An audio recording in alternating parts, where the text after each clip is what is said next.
to Prague. Welcome to our second International Canoe Federation Canoe Slalom World Cup for 2023. It is our absolute pleasure to welcome you to our broadcast today. We have got two finals coming your way, men's and women's K1 on probably one of the most popular courses on our calendar. People love coming to Prague, they love paddling here, and on the weekends especially, it is packed. It is absolutely packed with fans who love canoe slalom in this city. My name is Ross Solly. It's great to be with you. Joining me in commentary is Sofia Reneso from Mexico. Soph, thanks for joining us again. Some great racing coming up. The storms just come in now, and I'm a bit worried about what the weather's going to do.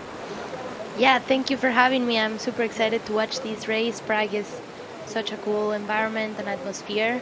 We'll see what this storm does, but I think it's going to be a good semi-final. Yeah, we of course, if there's lightning, if there's thunder and lightning, then we may have to bring a delay to the paddling, but we'll keep our fingers crossed. The weather is warm, and the conditions have been pretty good the last couple of days. Very, very soon we'll introduce the women's kayak semi-final, and there's some fantastic names there, Soph, that weren't there last week. Yeah, definitely. Some people that weren't able to come to Augsburg are here, so I think it's going to be a really tough semi-final. Including an Olympic gold medalist, an Olympic silver medalist, and a two-time Olympian, and it's just quality, the field that we've got. Even better, I mean, our field in Augsburg was good, but when you throw in the likes of Malin Giroux, the gold medalist from 2016, Luca Jones, the silver medalist in 2016, Karina Kunle, fifth at the 2016 Olympics. These are all athletes who missed last week, and they are going to add even more quality to the field this week. There you can see there some of the starters who will take to the field. There's 30 athletes lining up in this semi-final, and of course just 10 get through. I've heard that the water's a little bit higher than usual. Soph, this year, how did you find it when you were paddling? Yeah, definitely feels a little higher. I think this course, I think it's nice. This course is so, like, there's a lot of waves and little holes that make it super special, So we are about to get away right on time, and the first athlete on the course will be the 2017 Asian Championship silver medalist Li Tong, who is the first of a couple of Chinese, I think, who are actually in this semi-final. Actually, no, she's the only one who got through. So the hopes of China riding on her shoulders at the moment, and we have, I think, 24 gates altogether, Soph, and of those, how many upstream gates have we got? we've got 6 upstreams.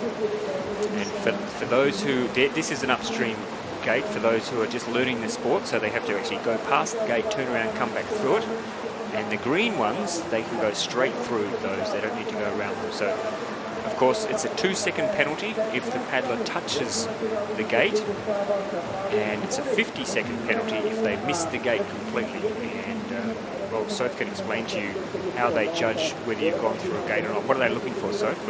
Yeah, you need to have your whole body in the gate, which means that you need your head, your shoulder, part of your torso, and part of the boat in the gate.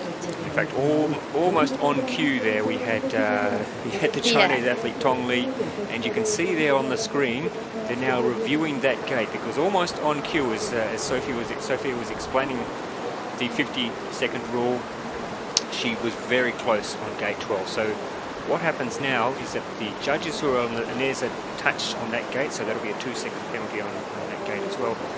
There are judges on the side of the course, so they're just using the naked eye to test whether athletes have committed a foul at all. And then we have a bunch of judges sitting in mission control who then go back over the television pictures just to make sure that a penalty should stand or whether it should be removed. But, solid run here, Sophia, for Tong Li, but I think she's got a couple of penalties for sure. Yeah, definitely a solid run, but I think only 10 go through, and it's going to be a tough to make it to the final, so we'll see. And already we have the second athlete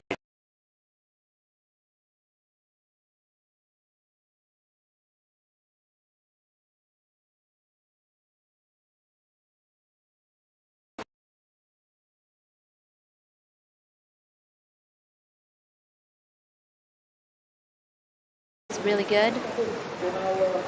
And Leia Saribi's still a very young athlete. Has a 2-second penalty already on gate 3 though. So, and just confirming that Tong Lee did get a 2-second penalty on gate 18. I'm pretty certain I saw that with the paddle that she hit one of the poles. So, the sort of course we saw in the early rounds, and of course they're different gate settings now, but there are a lot of athletes who managed to get through without penalties in the early rounds. What's your thoughts on this, the gate settings here, Sophia? Yeah, I mean, I think it's a really, really tough course. They're setting like tough course starting from hits. It's hard to stay clean on the semifinals. People are a bit more stressed out. The gates are pretty low. The water is changing, but I think it's definitely one of the biggest things and biggest goals to stay in the middle of the gates and definitely be clean and smooth.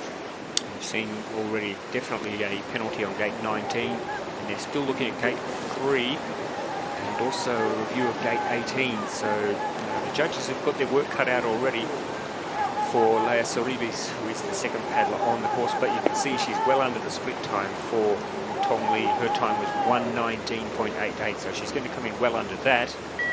But I don't know that that's going to be anywhere near fast enough to, especially with a potential 3 touches.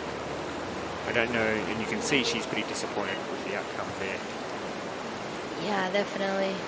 So the Brits have got 3 paddlers in the semi-final. This is the youngest of the 3. This is Phoebe Spicer. Of course, later on we'll see Mallory Franklin and Kimberly Woods in action. But Phoebe was really good on her second run. A little bit unlucky on her first run, but managed to get through on her second run. And exciting to see some young paddlers coming through from some of these countries that have got very strong paddlers already in their team. Yeah, definitely. That's really cool to watch. See the whole team making it through. I think they have good people to look up to and good coaches. And of course, we're heading there later this year, so that's where you'll be trying to earn your quota for Mexico to go to your second Olympics. Definitely. It's going to be hard, but London is such a fun course. We'll see what it has to offer. Tell us about paddling here in Prague. I mentioned in the introduction that Prague is one of those cities where they really do love canoe slalom, and we can see in the background there the stands, and we know that if the weather's good or even if the weather's bad, it'll be absolutely packed tomorrow. What's it like as an athlete paddling here in Prague? Yeah, no, definitely. I think it's one of the coolest races out there. The atmosphere is just so fun. Everybody's excited, and it's cool to be in a country where people know what canoe slalom is. It's not this like ghost sport that you do. If not, it's something that people care about and cheer for, and that I think it's something that gives you inspiration and something to want to fight for. So just looking at Phoebe Spicer's time at the moment, she's a little bit outside, so maybe... Whoa, that was really nice though. Maybe we're underestimating the time that Leia Soribis from Spain set, because... okay, so she's just outside with a review, so maybe that time wasn't that far off after all, but we have some very good paddlers coming, and the thing is, we're going to have a couple of paddlers out on the course early that will challenge for medals, you would think, later today, because people like Eleanor Lilik, the gold medalist from last week, Ricarda Funk, the Olympic gold medalist, and Corinna Gunley, who's also an Olympic finalist, they all missed on their first run yesterday and had to do second runs to get through to the semi-final. So that means that they will be off very early in this semi-final. So we could have a very early taste of what the time is to beat. Definitely. We got some big names in those last 10. So I think it's going to give us a good an idea of what the final is going to look like. Now, Natalia... Oh, and now we can see some rain. It is raining here now in Prague. In fact, it is sheeting down. Ooh, that looks very, very heavy. So we'll see what happens here. Hopefully it's just rain and not lightning. Lightning will force a bit of a rethink for the organisers. Of course, we always have to be very, very safe with athletes on water. Is it more difficult to paddle, Sophia, when it's raining?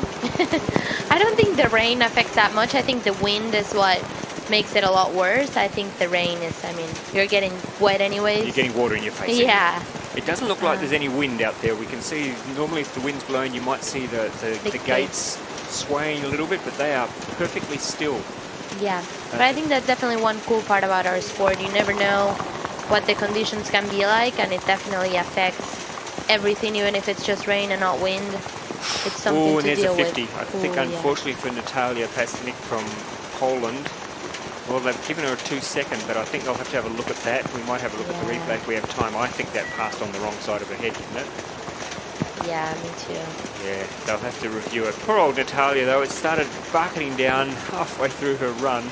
Yeah. And you can see there on the monitor on your screens at home, it is really sheeting down here at the moment. So a bit of a challenge for the athletes while they wait to take to the course. At the top end, they're all paddling around waiting to have their run. Sitting there in the rain, it would not be a particular... Oh, and there's a 2-second penalty. Yeah. Now, this is a new paddler. I know she's been around for a while, but we haven't seen her this year, I don't think. Oh, that's Aragai from Spain. Yeah, I think it's her first World Cup of the year.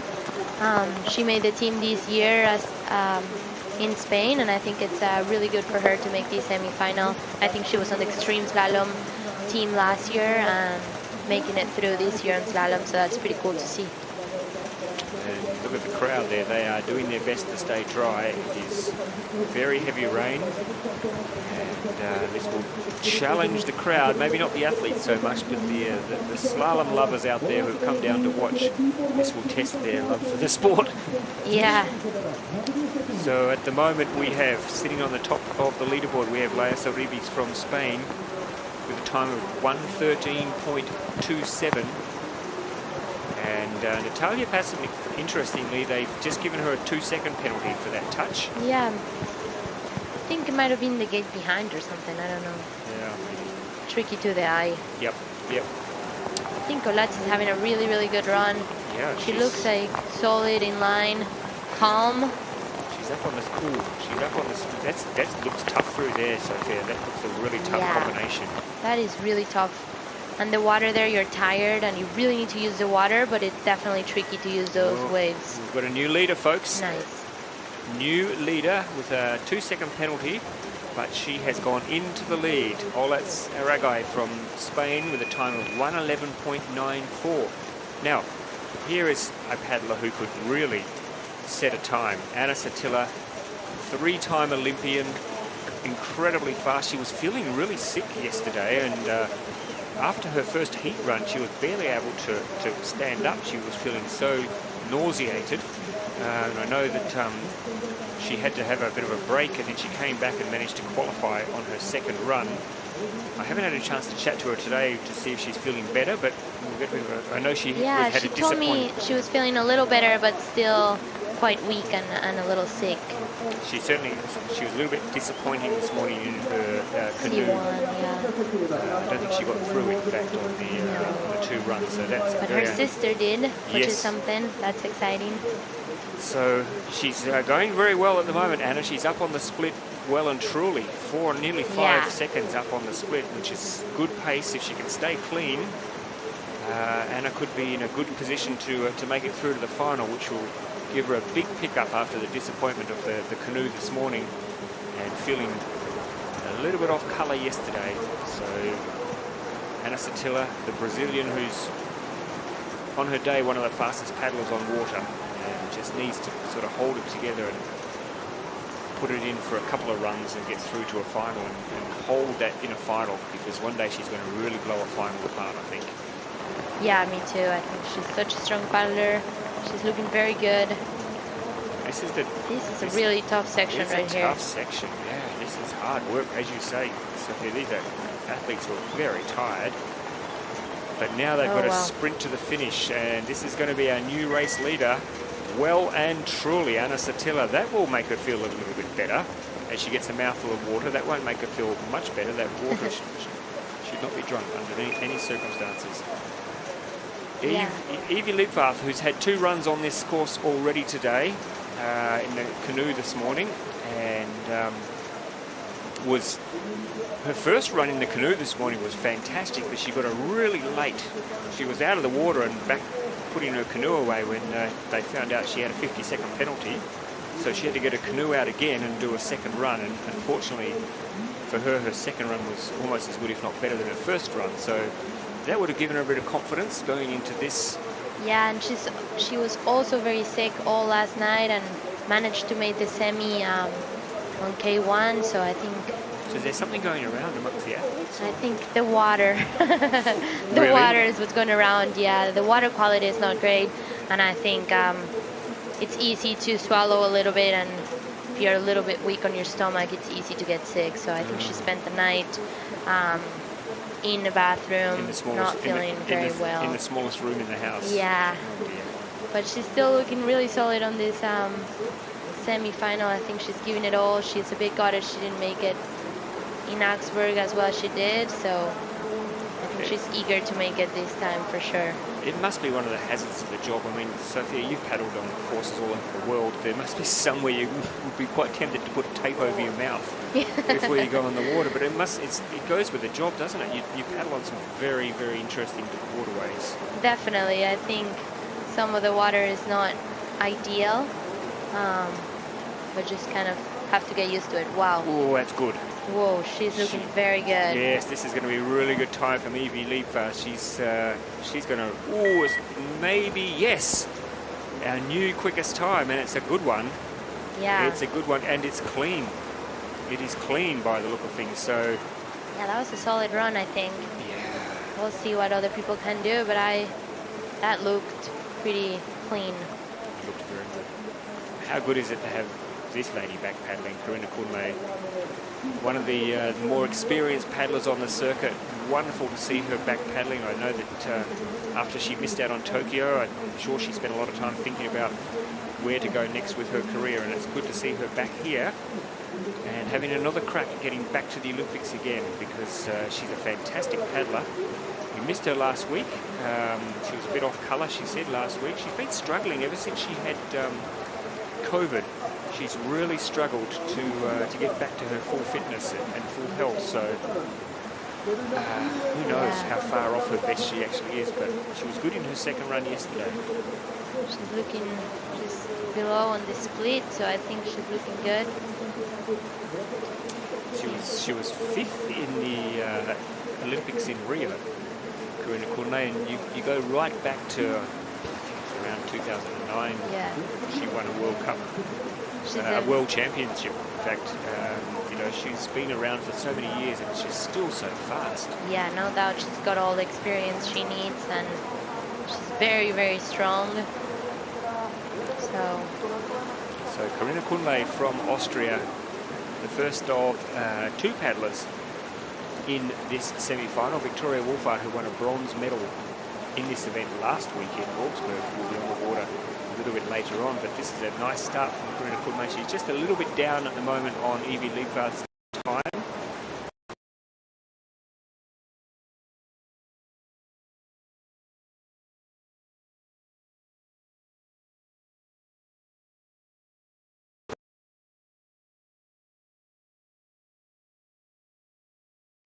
At the bar, just having probably a water or two.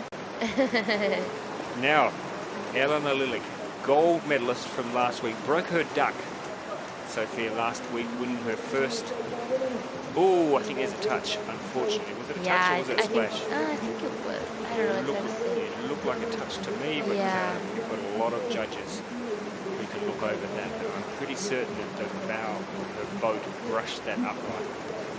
Nothing at the moment, though. It's not even been reviewed, so maybe my eyes are playing tricks. I think with the water, with the rain, sometimes it looks like they move a little more. So Elena Lilich, yes, broke through last week for her very first World Cup K1 gold. You did an excellent interview after the race with her, Sophia, and she was so happy, wasn't she, to finally break through.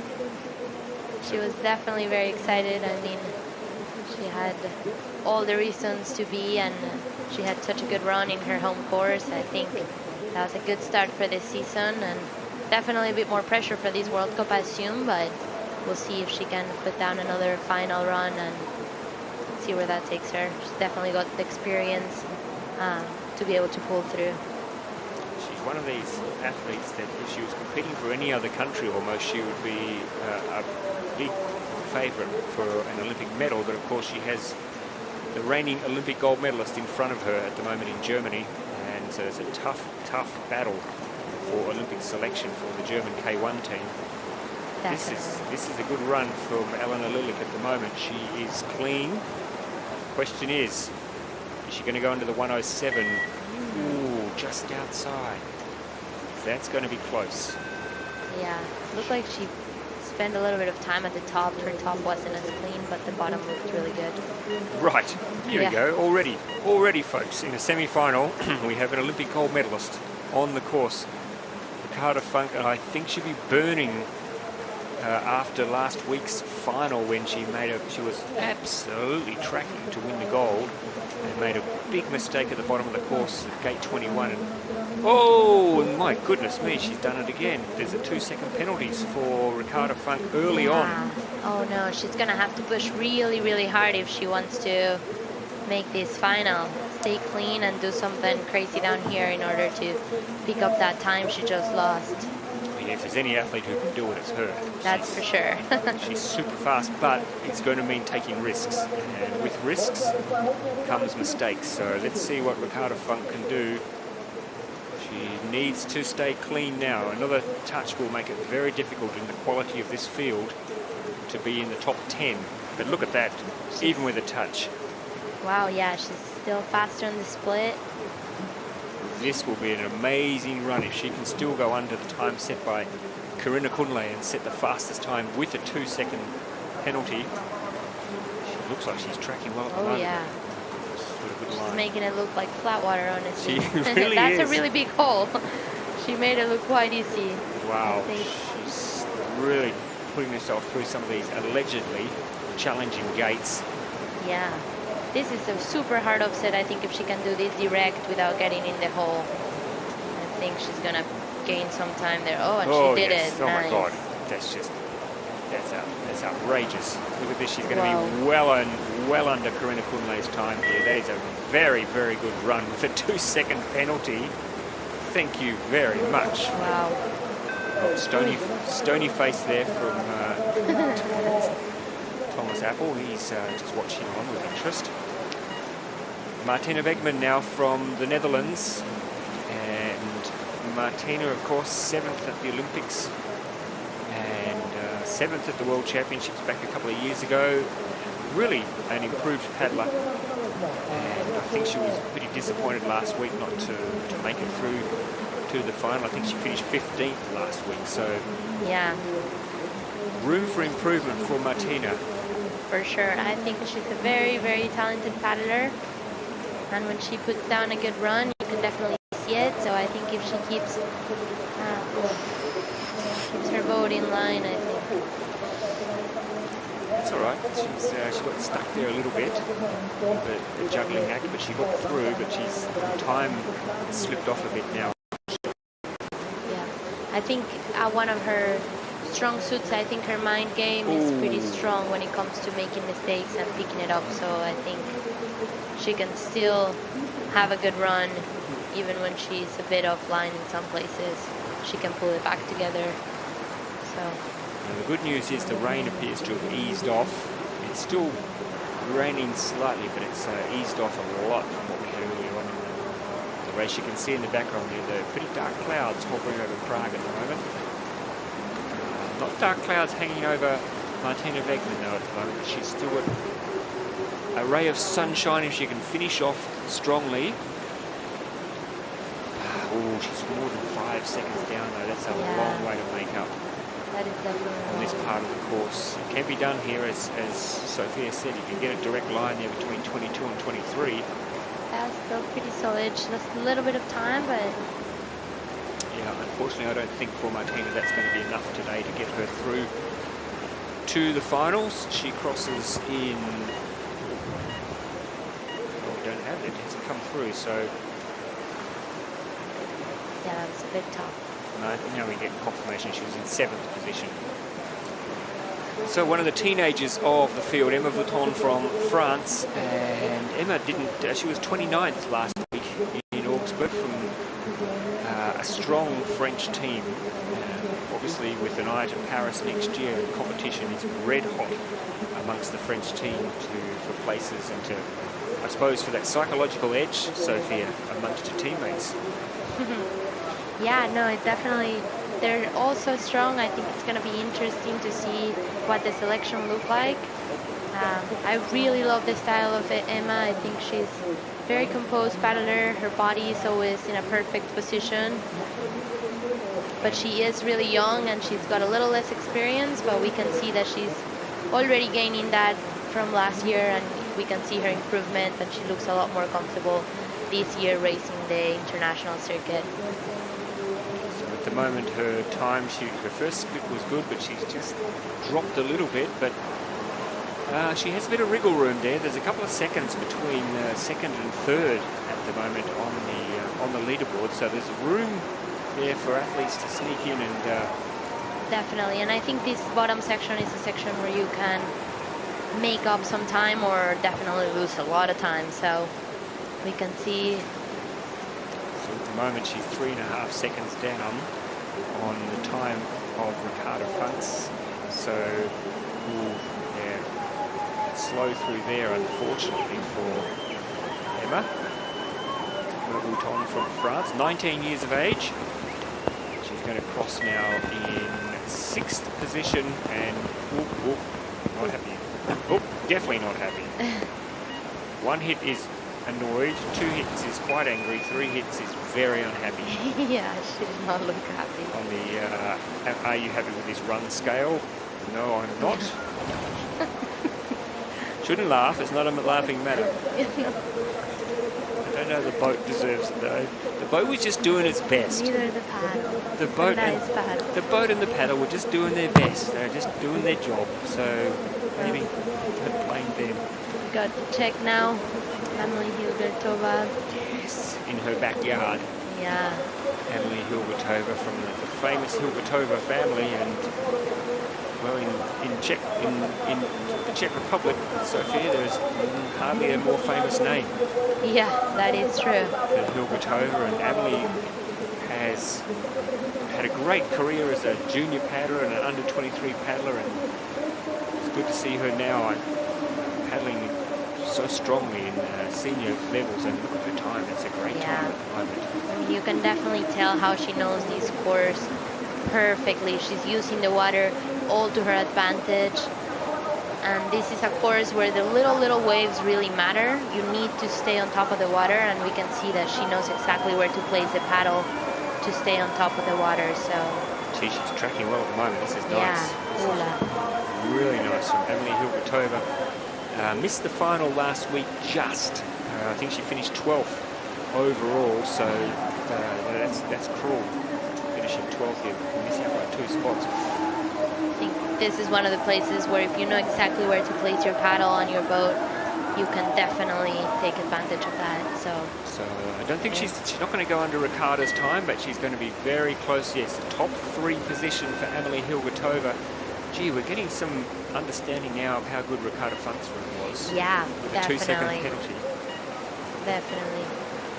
Now, Elena Marks. What a great story Elena Marks was for the Tokyo Olympics. Yeah. She got a very late call-up. There was a team handed back a quota, and Elena Marks got the late call-up to get to the Olympics, so I think she was planning to watch it on TV, had everything set to go, had the remote programmed so she could watch the slalom live, and then she got a phone call and said, pack your bags, you're off to Tokyo. Yeah, probably one of the coolest calls you'll ever get. Yeah. Did you see much of her in Tokyo? Was she pretty excited to be there? Yeah, she was. I think we hung out quite a bit, and she is a very, very kind human and super positive, and was just so excited to be there, so appreciative. And I think you can see that when she paddles, she's always positive, giving it all she has, and I think it's noticeable for sure. So what we're seeing with the split times is that the first split always seems to be quite, the 2-second penalty there, quite fast, but then we know that Ricarda Funk got a 2-second penalty, so that's worried. Then it all of a sudden it can be no excuse, I guess. Yes, yes. But definitely not ideal. So Elena Marks started off well, just struggling a little bit down the back end of the course, but for her getting through the semi-final is it's a good start for her year and something to build on definitely. After last week, I don't think she competed last week, did she? No, she did not, and she also made her semi-final in the C1, so I think she's starting strong, but now... Oh, she missed that. Yeah, I think this kind of goes to show how hard this last bottom is. Everybody had made it, but now we can see with her such a strong paddler and just missing that last gate. So unfortunately for Elena Marks, but that's, as Sophia said, she gets to live another day because she's got the C1 tomorrow. Steffi Horn, who won the silver medal last week in Augsburg, she then went on the next day and won, or not the next day, but on the Sunday, and won her very first kayak cross gold medal. So she had a cracking weekend in Augsburg. And what can she bring to this course today? Yeah, we'll see. She's looking solid at the moment. Yeah, she's down in the split. Another athlete with considerable Olympic experience. Yeah. And has paddled on this course many, many times. So you can just see how strong she is when she puts the blade in the water. She just really moves that boat around. Tracking pretty well. Oh yes, she's really tracking well at the moment. So nice. Yeah. Oh, that was tight. That was tight too. That was very good. So Stephanie Horn now having a crack at the 105.68. Yeah, definitely without a touch. I think she is going to be super fast. Making it look very good. Oh wow, this was very nice, very clean. Quite good around there. A little bit wide, but not too bad. So yeah, I think she kept the speed of the boat. And this is a section where the water is pushing really hard. I think she's probably and she touched that gate, I think, on the way through. She did. So I think that's the first athlete, Sophie, we've seen do a spin on there. So yeah, at the beginning there were a couple too. The Chinese girl. Yeah. Oh, what a bummer. What a bummer she was. Oh, yeah, that face says it all. Yeah. It says it all. She had that in the cusp of her hand, and unfortunately the 2-second penalty. Yeah, just those last gates are so tricky. Now you have Victoria who's... Yeah, Victoria paddling well in the K1 and the C1 and the extreme, or the kayak cross. Whoa. Oh, Vicky, she's that's going to be a bit of a problem. At the moment, what are we? We're 15 through. We're halfway through this semi-final. So very, very soon, in around 5 paddlers from now, we'll start to get the cues appear behind the names that get through it. Well, she looks like she's moving that boat. She looks super active, 4 but with that seconds touch. Two touches now. Oh yeah, now 2 touches. So unfortunately for Victoria, that's going to be hard work. That's going to be a tough one now. When you look at the leaderboard, Sophia, besides Ricarda at the top of the leaderboard, the next 5 paddlers were all clean. Yes. So that's what you've got to deal with. Ricarda Funk, a superhuman effort to post the quickest time with that gate touch. Yeah, that was kind of insane. I think we were all impressed with the runs of Karuna Pune and Abby Hilbertova and Evie Liefer. So that's what you're up against. You really can't afford to have a touch. 2 touches is really going to put you out of the picture, unfortunately, for Victoria, who's now got a review of a possible 3rd touch. Oh, and she's stuck there as well. Oh, goodness me, that looks like hard work. Oh, and there's another touch. So. Oh, that was a shame, that last one. Yep. Yeah. So not the semi-final that Victoria Us would have hoped for. And you can see now the disappointment in that run, but that's the way it goes. She's got C1 to come, and she's got... It's definitely going to be sad, because it was a solid run, but those just not being clean definitely adds a lot of time to that board.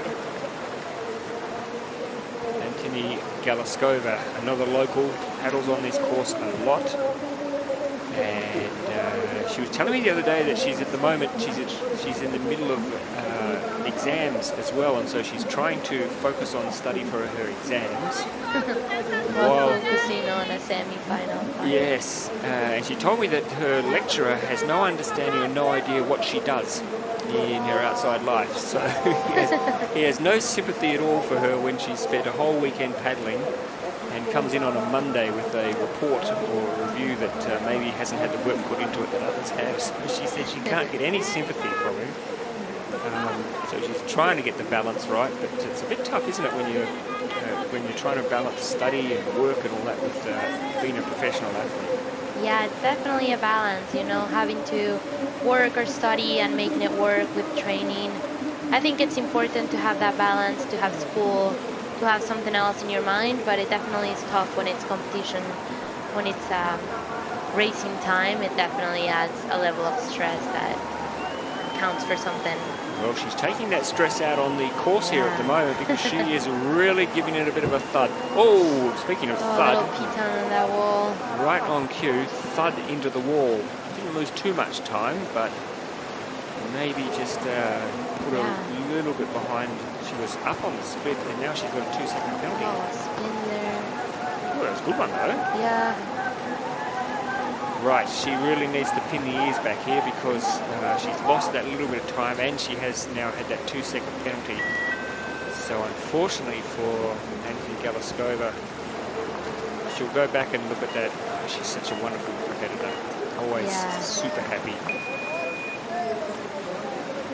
Monica Doria Villarubla, who was sitting in the seat you're sitting in right now, Sophia, last week in the commentary box, and she told me that she'd be quite happy if she never has to commentate again this season because it will mean that she's in finals.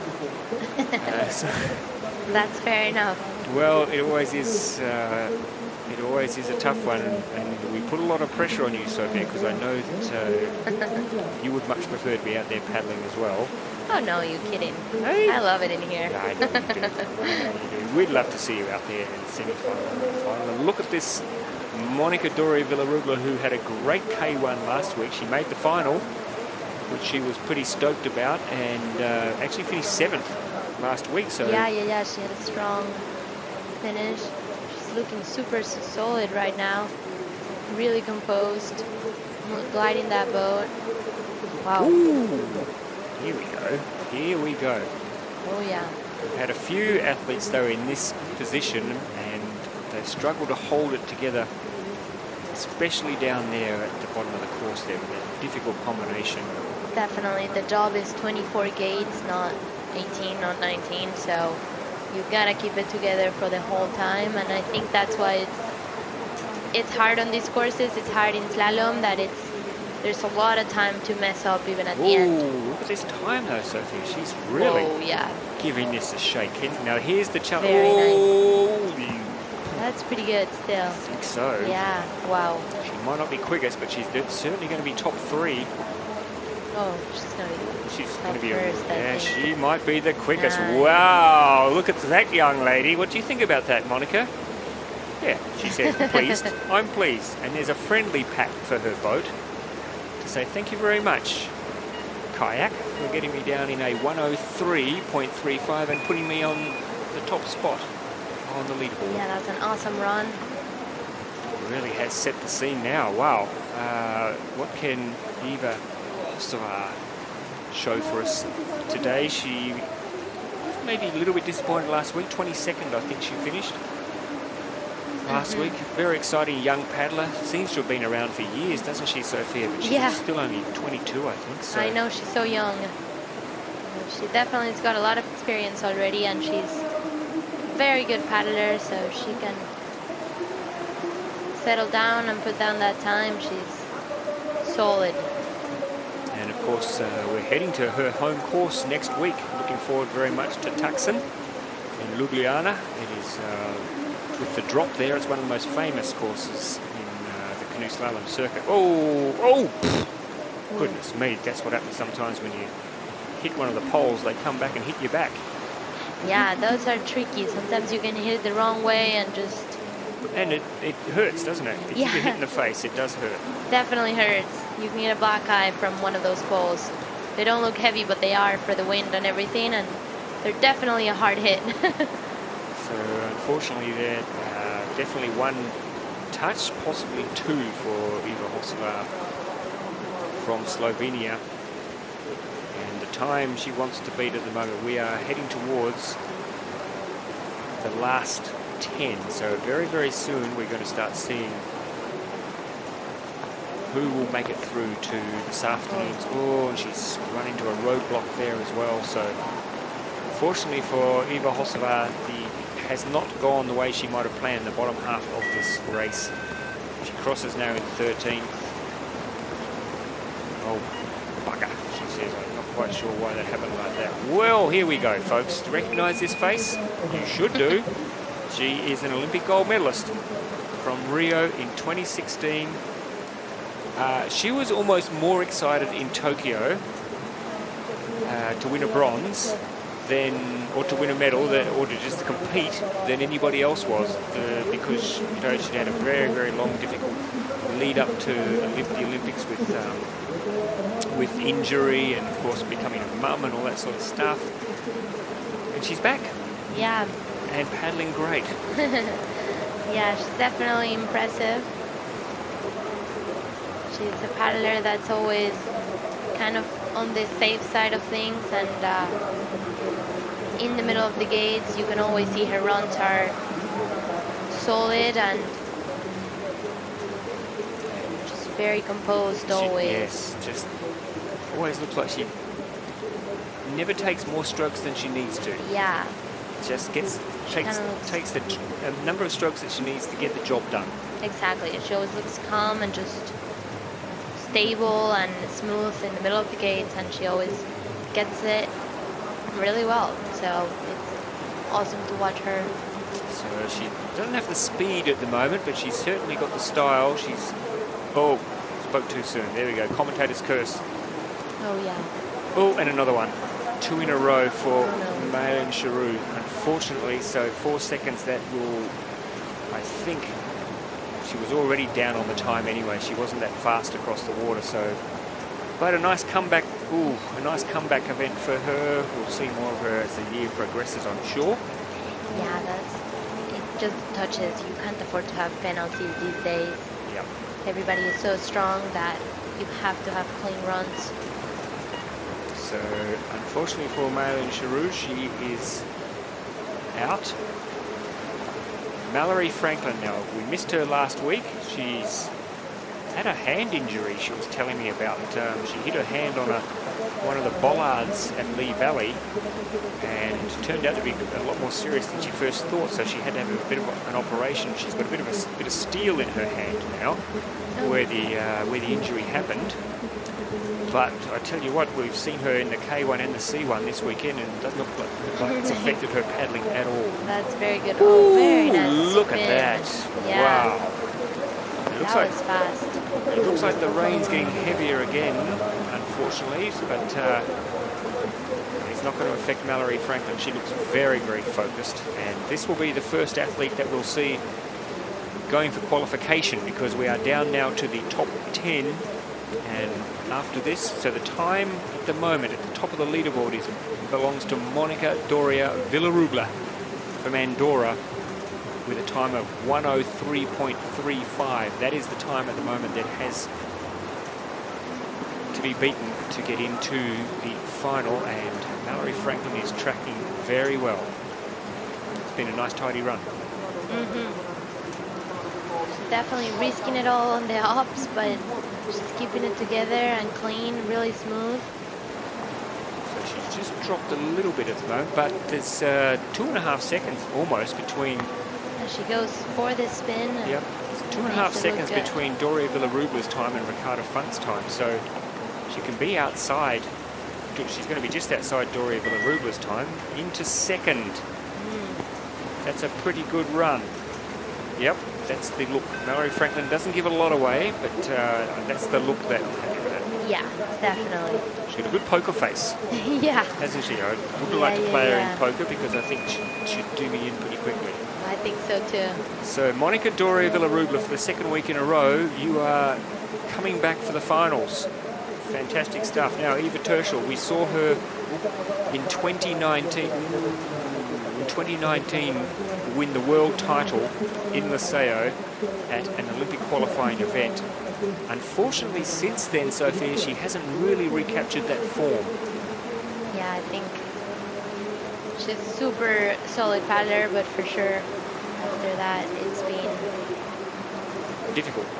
She had challenging Olympics, I think it's fair to say, but we know what she's capable of. I mean, that run when she won the world title at Liceo was a sight to behold against the best athletes in the world with so much at stake. She just really put a run down for the time, and it was absolutely incredible. And she's fast again today. Well, she's dropped a little bit, unfortunately, on the middle part of the course. Definitely a very smooth paddler. She's got all the skills she needs. She's got the experience. So the time we're looking at now is Mallory Franklin's time. She is the athlete sitting on the bubble at the moment. The time of 1:04.75 is the time to beat to get yourself straight into the final if Eva Terschel so pleases. I'm sure it does please her. If she could do it, it would be... Yeah. Don't think she's going to be doing it though. She's well off the pace here, unfortunately. Yeah. A lot of it is here though in these last two gates, so... Not too bad, but... maybe just a bit of the... Yeah, they're going back to review gate 3, right up at the top of the course, so I'm not sure what happened there. Unfortunately, at the moment, let's see what... there might have been a touch of that third gate. Yeah. Yeah, at the time I called it, I thought, ooh, yeah. Just brushed it maybe. Not much. Now the third of the British paddlers, Kimberly Woods, who last week was exciting. Yeah, she was in the final. No, she missed the final, didn't she? In the K1, she missed it. I think she made the C1 but missed the K1. She was 25th, I think, I think that's right, K1. Yeah, that's right. It was a C1.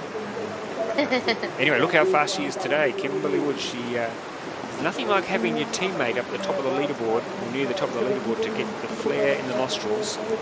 Yeah, definitely. And Mallory Franklin has booked her ticket for the final. She is through, so now the person that Kimberly Woods needs to elbow out of the final is Ricardo Funk. Yeah, it's going to be a tough one. If you can knock an Olympian down the leaderboard a little bit, then you'd sleep well at night. An Olympic gold medalist. But Kimberly Woods has been paddling for a couple of years now. We know what she's quite mercurial really on her day. She can be absolutely brilliant. Yeah. Oh, but then, oh, that's a 50. Oh no, oh dear, Kimberly. Oh. Is she going to go back and try again for that gate? Can you do that? Yes, you can. Can you do that? That is, yeah, you can do that, but she's lost a lot of time. Yeah. It's nice not to finish with a 50, but definitely I think she knows she's out of that final. Yeah, good on her for going back, and she got into all sorts of bother there. She ran into a dead end with a big concrete bollard staring down at her. She's still pushing through. Yep. That's super cool to watch. She's such a competitor. That's the great thing about her.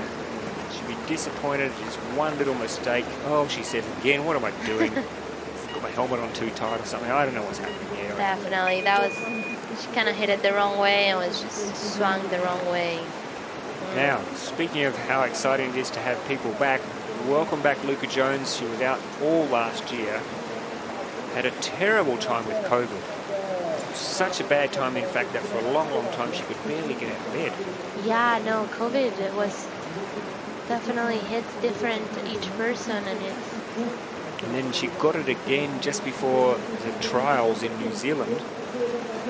She tested positive again, and again it hit her bad. But now she's back. She told me the other day that she's feeling strong again. She's feeling back to her normal self, and her first run in the K1 yesterday, Sophia, was impressive. So it's good to see her back and looking strong. She's, of course, the Olympic silver medalist from Rio.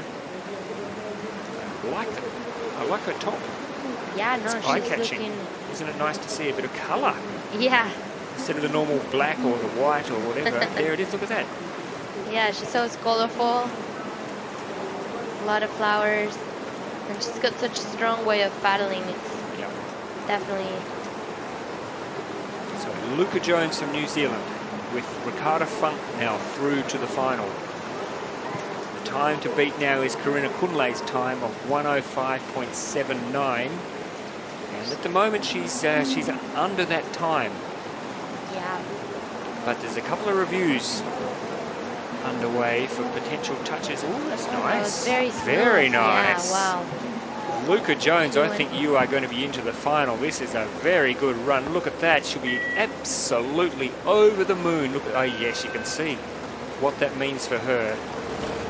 I mean, there is an asterisk there. Oh, I think definitely. That's fine. Yeah, That totally is in. No problem at all. How could you take that away from her? If that's what they're reviewing. So Luca Jones will be... sorry. Yeah, that must feel nice to come back after not racing a lot and just making that final. Probably a good feeling for her. Now it's Austrian v Austrian because Corinna Kunle is sitting on the bubble at the moment, and it's her Austrian teammate Victoria Wohlfahrt who has the potential to bump her, for the moment, out of the final. So Corinna Kunle's time is 105.79. Victoria Wohlfahrt last week picking up the bronze. I think she was over the moon with it. Yeah, I think she was a bit really shocked. Excited. Yeah. She, by her own measures, she didn't have her best run in the final, but in the end it turned out to be good enough to pick up a bronze. So yeah, no, she's definitely very excited, and I think kind of tough to have two Austrians trying to get to the final in this moment. But it's a bit slow across there, unfortunately, just stuck on the wave a little bit. So how costly will that be for Victoria Wohlfahrt? But still clean and still quite a few gates to go. So at the moment she is, they're reviewing gate 17 as well. At the moment she's a little bit down, too much at the moment, probably 4 seconds down, which could still put her top 10 just, but it's not going to put her straight into the final. Oh, she's a bit slow there too. Ooh, you can see the strain, you can see how hard that is. Yeah. Oh my goodness, she has dug so deep there to get through there. But unfortunately for Victoria Wohlfahrt, I don't think that's going to be good enough. No, that's 11th. And unfortunately for her, that will mean no final action. Ooh. Whoa. That's tough. What would you do there, Judge Sophia? What would you do? Like, luckily, I'm not a judge, so we'll leave that for the judge's opinion. Now, Teresa Fizerova. Again, another of the Czech paddlers on their home course. She's done this so many times in a canoe. And in the last couple of years, she's taken to the kayak and done so with considerable aplomb, I have to say. Still got an asterisk next to Luca Jones's name. I wonder what they're looking at. Oh no, it's just been removed. So Luca Jones is through. Corinna Kunle is through. Now it's Amelie Hilgertova, who is waiting to find out whether she will have finals action. Her time is 106.47. Again, we have Czech v Czech. Is Teresa Fizerova going to bump? She is going fast. She's going very fast. Off a bit on that split time now, but still think... Yeah, she's got about 2.5 seconds to play with here from the split time to get through to the final. And, you know, she's so strong. She's such a strong paddler. I'll be really interested to see how she goes down the bottom of the course, Sophia, when she gets to these really challenging gates. Definitely. I think this, as I said before, is one of the sections where the water is pushing. And if you know how to use that water to your advantage, you can really make up some time. So let's see what she does here. Has she chosen the right line? Oh, no, she struggled there. She's not as smooth as we've seen today. No. So, but still pretty fast. I think she's still going to be okay. I think Teresa Fizerova is going to be okay. Yes, she is. She's gone into 6th. She's gone straight into the final. And she's pushed Amelie Hilgertova, her Czech teammate, down a spot. So, nervous times still. Now, here's one of the most improved paddlers on the World Cup circuit this year. She was super good last week in Augsburg. And here she is. She was one of the top qualifiers for the semi-finals. Lena Tunissen from the Netherlands. Can she back up her great form from last week? She's playing so well, isn't she, this year? She is, definitely. She's coming in strong. She started the season really well in that final, making the final and everything. So I think she's excited and eager to do more. And just so good to see the Dutch. I mean, Martina Wegman's been paddling so well for so many years, and it's just good to see when you have teammates who are also doing well, it pushes you on to new heights as well. And definitely, I think Martina has pushed Lena a lot. And we can see that by how hard Lena is pushing, and that's cool to see. So we're going to put a call out right now. We need a Mexican paddler to come along to push Sofia to the next level. Yeah. She's had it too easy for too long. Exactly. Too easy. Too easy, just living the dream. Yeah, just living the dream. I wish. No way, there's nothing about what you're doing that's living the dream. But working hard, Sofia, that's what it's all about. Good run. Nice clean run so far for Lena Tunissen. She's looking solid, a bit off in the split, but still super solid and fast run, clean. So at the moment she's, it's going to be nip and tuck here. She's got about 3 seconds to play with to get under Amelie Hilgertova's time. Nice. I think she's going to be very close. The time she's got to go under is 106.47. I think she's going to do it. I think she's through to another final. Oh, just outside. Ay, that was tight. I thought she had it right there. I did too. Yeah. She's only just outside. So Amelie Hilgertova is now into the final. Lena Tunissen has to wait. She has to wait. We've got just ahead of Evie. 3 more paddlers to go. And at the moment, sitting in 8, 9 and 10 is Tunissen, Liebvaart, and the gold medalist from last week, Eleanor Lillick, who is currently sitting 10th and could possibly miss the final 1 week after winning gold, which would be... Yeah, I think that's wild. This is crazy about our sport. Isn't it? It really is. You can be World Cup gold medalist and next week you're off the final. It's Yep.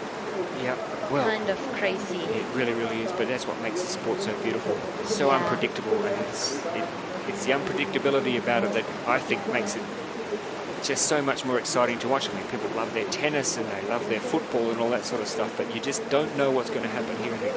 An event can change. A lot more you can motivate yourself a lot more, and it's more inspiring because you know anything can happen, and it's not only about sprint in the flat. So Eliska Mintalova, who made the final last week, she finished 10th in the final, but paddled pretty well. So I don't think today though is going to be her day. She's already down she's got quite that a bit. review as well on number 4. Yep. So see what that is. I actually don't remember what happened to her. No. So 7.5 seconds down. So a bit too much, unfortunately, to make up in this part of the course, which will probably mean that Lena Tunissen will be through to another final. Yeah, wow. Such a great news story for that young lady from the Netherlands. Definitely. So Eliska Mintalova crosses now in 16th. So no finals action for her. But there is finals action for Lena Tunissen. Now look at that steely focus from Klaudia Zwolinska from Poland. I'm always so inspired when I see their faces on the start line. I want to learn how to get to that spot, and it's cool to watch them. Yeah. She told me the other day that she's sick and tired of finishing 4th. She said, I'm sick of it. I don't want to finish 4th ever again.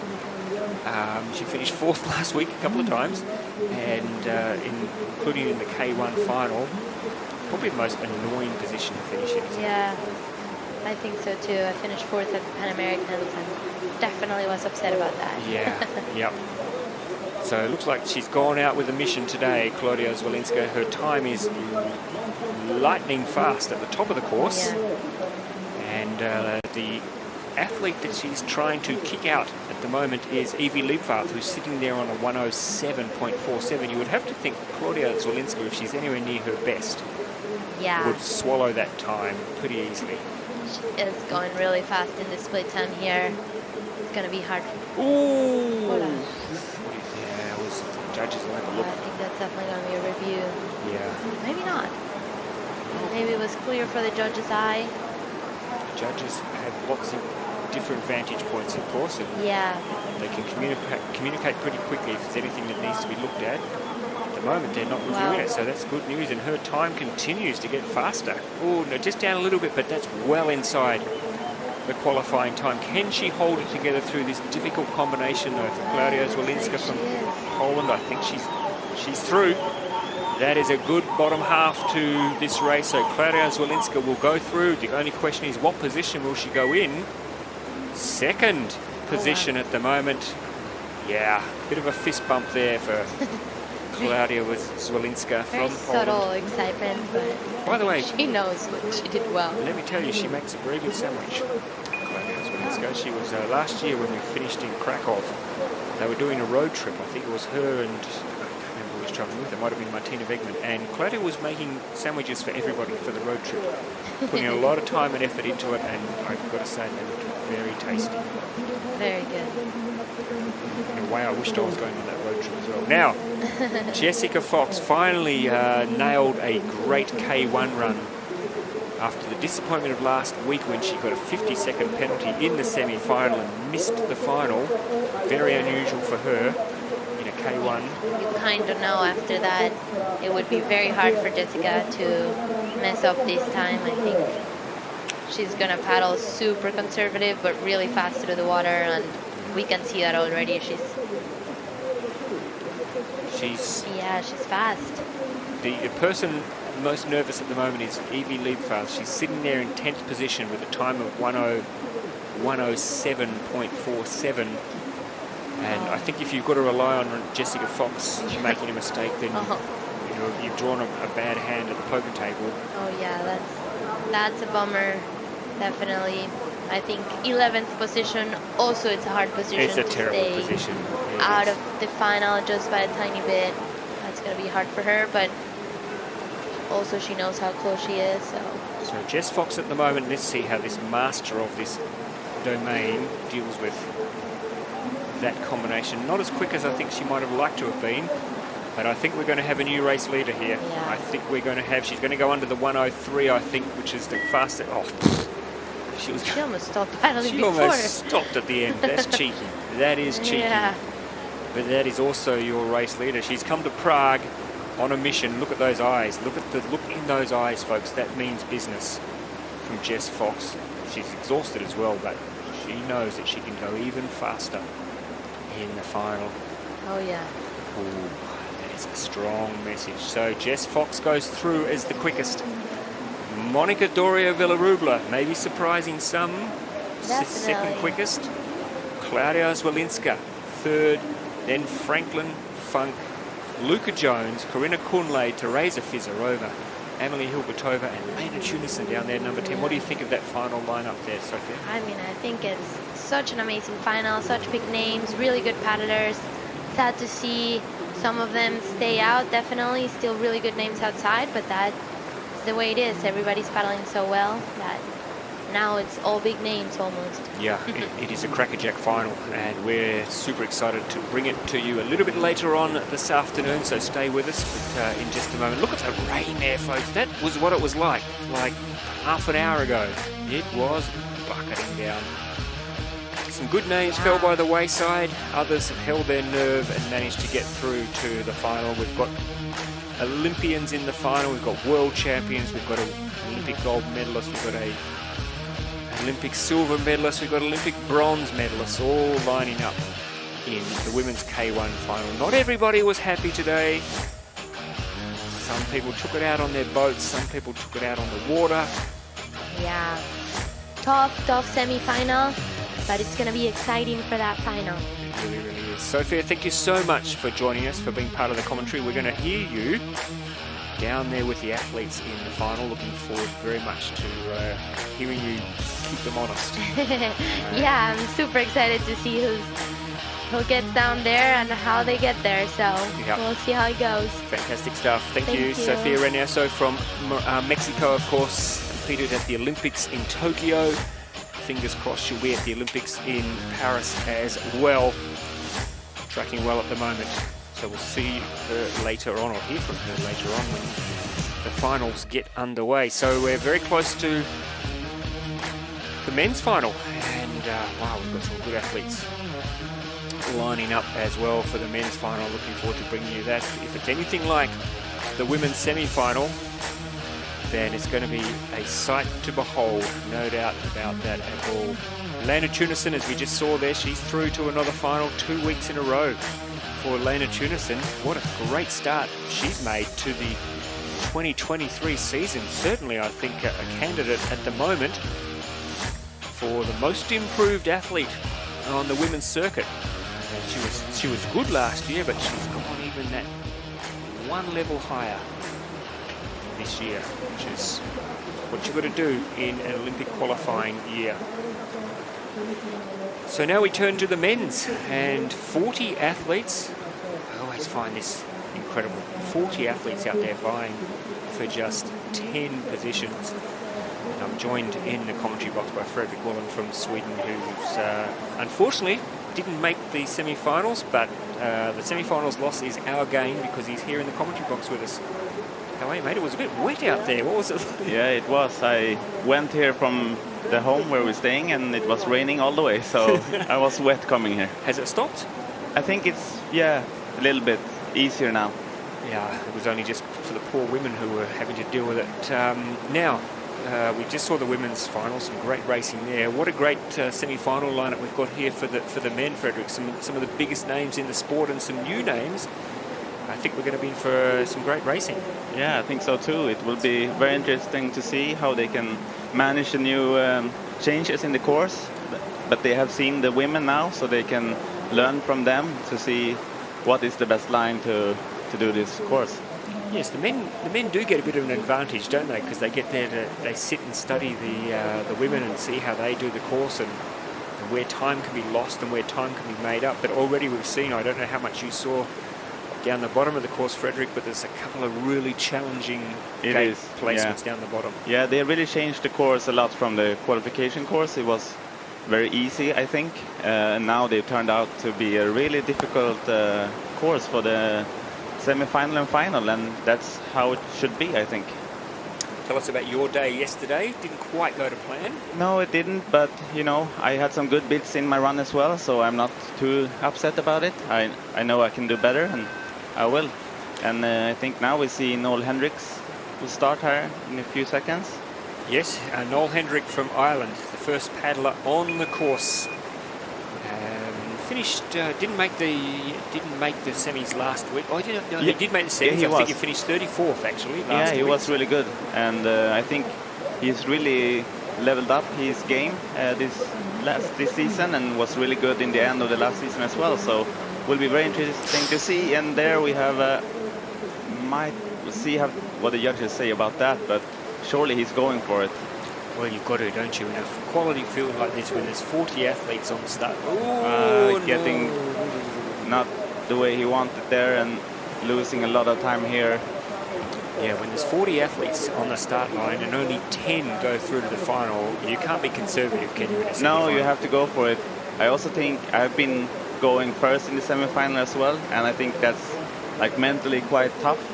I prefer just any under, but the first. Really? Because I always thought, not that I've ever competed at this sort of level and know what it's like, but I thought going out there and not having a time that you need to beat and being able to set a time for everyone else was not a bad thing. Yeah, but I think for me I'm a bit nervous before, and if I know someone has gone, I think it's easier to just like, oh, the competition is already gone and I can now start my run and focus on myself. And we see Noel here probably had a little bit too many mistakes to really fight for it, but he's staying clean and doing this last. He got a little stuck there in the stopper as well. That's the challenging combination. Yeah, exactly. Here, we saw with the women, there was some who did it really, really well, and some who lost a lot of time. So yeah, look, he'll be happy, I suppose, that it looks like he's had a clean run. Yeah, it looks like a clean run. Some mistakes, I'm sure he can do better next time, but yeah. Good start for the semi-final. Yep. So I think this is the gate that you set up. Ooh, it's a little bit tight there, but I think he made the gate. Yep.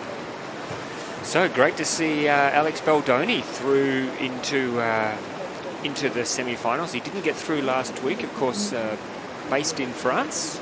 Yeah, they train a lot there in France, and yeah, good to see him in the semi-final. Good to see Canada improving.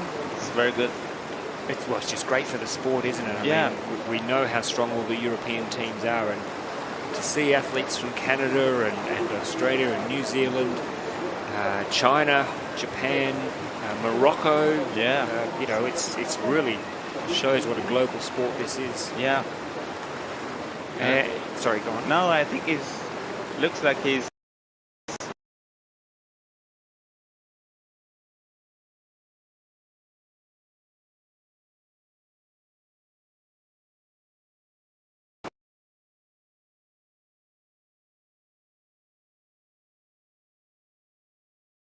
world champions as well. Yeah. And a few paddlers, Frederick, who know this course like the back of their hands. Yeah. Which is, I mean, Prague is one of them. I mentioned in the introduction today that I think Prague is one of the more popular courses amongst the paddlers. It seems to be, everyone says they mostly enjoy paddling here. Yeah, it's one of the best courses in Europe, I think, for sure. For training, it's open all year round. That was good. That was good. He did the spin there and he pulled it off nicely. So I think that's what a lot of people will go to school on. Yeah. That combination there, a lovely turn to get through the middle gate there, and did it as smooth as smooth. So yeah, I think that was a very nice run. I think he can be happy with that. We will see later on where he will end up in the result list, but for sure it's very stable and clean run. So at the moment, both Noel Hendricks just had the asterisk removed. So an asterisk next to Alex Baldoni's name. Yeah, and now Gabriel da Costa has started the run, and see what he can do. He's really strong and can really do some nice stuff in the course. I know he always go for like the fastest line, whatever it is, he will always go for it, and it's really good to see. Had a great World Cup in Liceo last year, I think it was, wasn't it? Yeah, maybe. I know he have been doing really good in Pro as well, where he probably trains the most, but yeah, we'll see. So again, just another of the countries that we are excited to see them doing well from Belgium. Yeah, and he's doing really well, I think. Yeah, right now, like tricky combination, and he stays really in control, and now he needs to get the speed over, and really tight exit is good. Little touch there, maybe. Yeah. Is there a rule of thumb, Frederick, with comparing to the women's time, what you would expect? So Jess Fox had a 1:02.31. Would you generally expect that the fastest men would go 10 seconds faster than the fastest woman? Is that the rule of thumb? That could be the rule of thumb. Now Jessica is very fast when she pulls it down, and I think she can be a lot closer than that to the fastest man. But yeah, 10 seconds would be a good guess. So certainly I think if anybody can go sub 90 amongst the men, that will really put them in a good position for the top 10 and for a spot in the final. So at the moment, you just saw Gabriel da Costa with a gate touch a 98. So yeah, 96 plus 2. We're getting there. Like, so given that, the best athletes should be going under 90. Yeah, we know there's some Czech paddlers who knows this course the best, and they can really do something magical here, I think. And yeah, under 90 could be really cool to see. Do you remember what you were doing when you were 15? You were paddling, I think. I actually did my first trip to Prague. That was my first international training camp ever, and that's why I'm here paddling. That's what I was doing when I was 15. That's where your career started. Wow. And it was. And here is a 15-year-old out here competing in a senior World Cup. Yeah, I was for sure not at his level. I just began training slalom at this point. What a great story this is. And if you're watching at home, maybe just jot down this name, because in a few years' time, you might be able to say, I remember seeing him in his first year on the senior circuit. Yeah, because he was exciting last week, maybe a little bit overawed maybe last week, competing at the World Cup in Augsburg. He finished 35th. He did make the did make the semis, which was pretty good effort. Yeah, for sure. And making the Slovenian team is like 15 years old. Making Slovenia team is incredible. That is just that's very fast upstream we see. And I think the young guys, they really don't. They have no fear. They have no fear. They just go and whatever it takes them, but they leave nothing there, and that's so good to see. Yeah.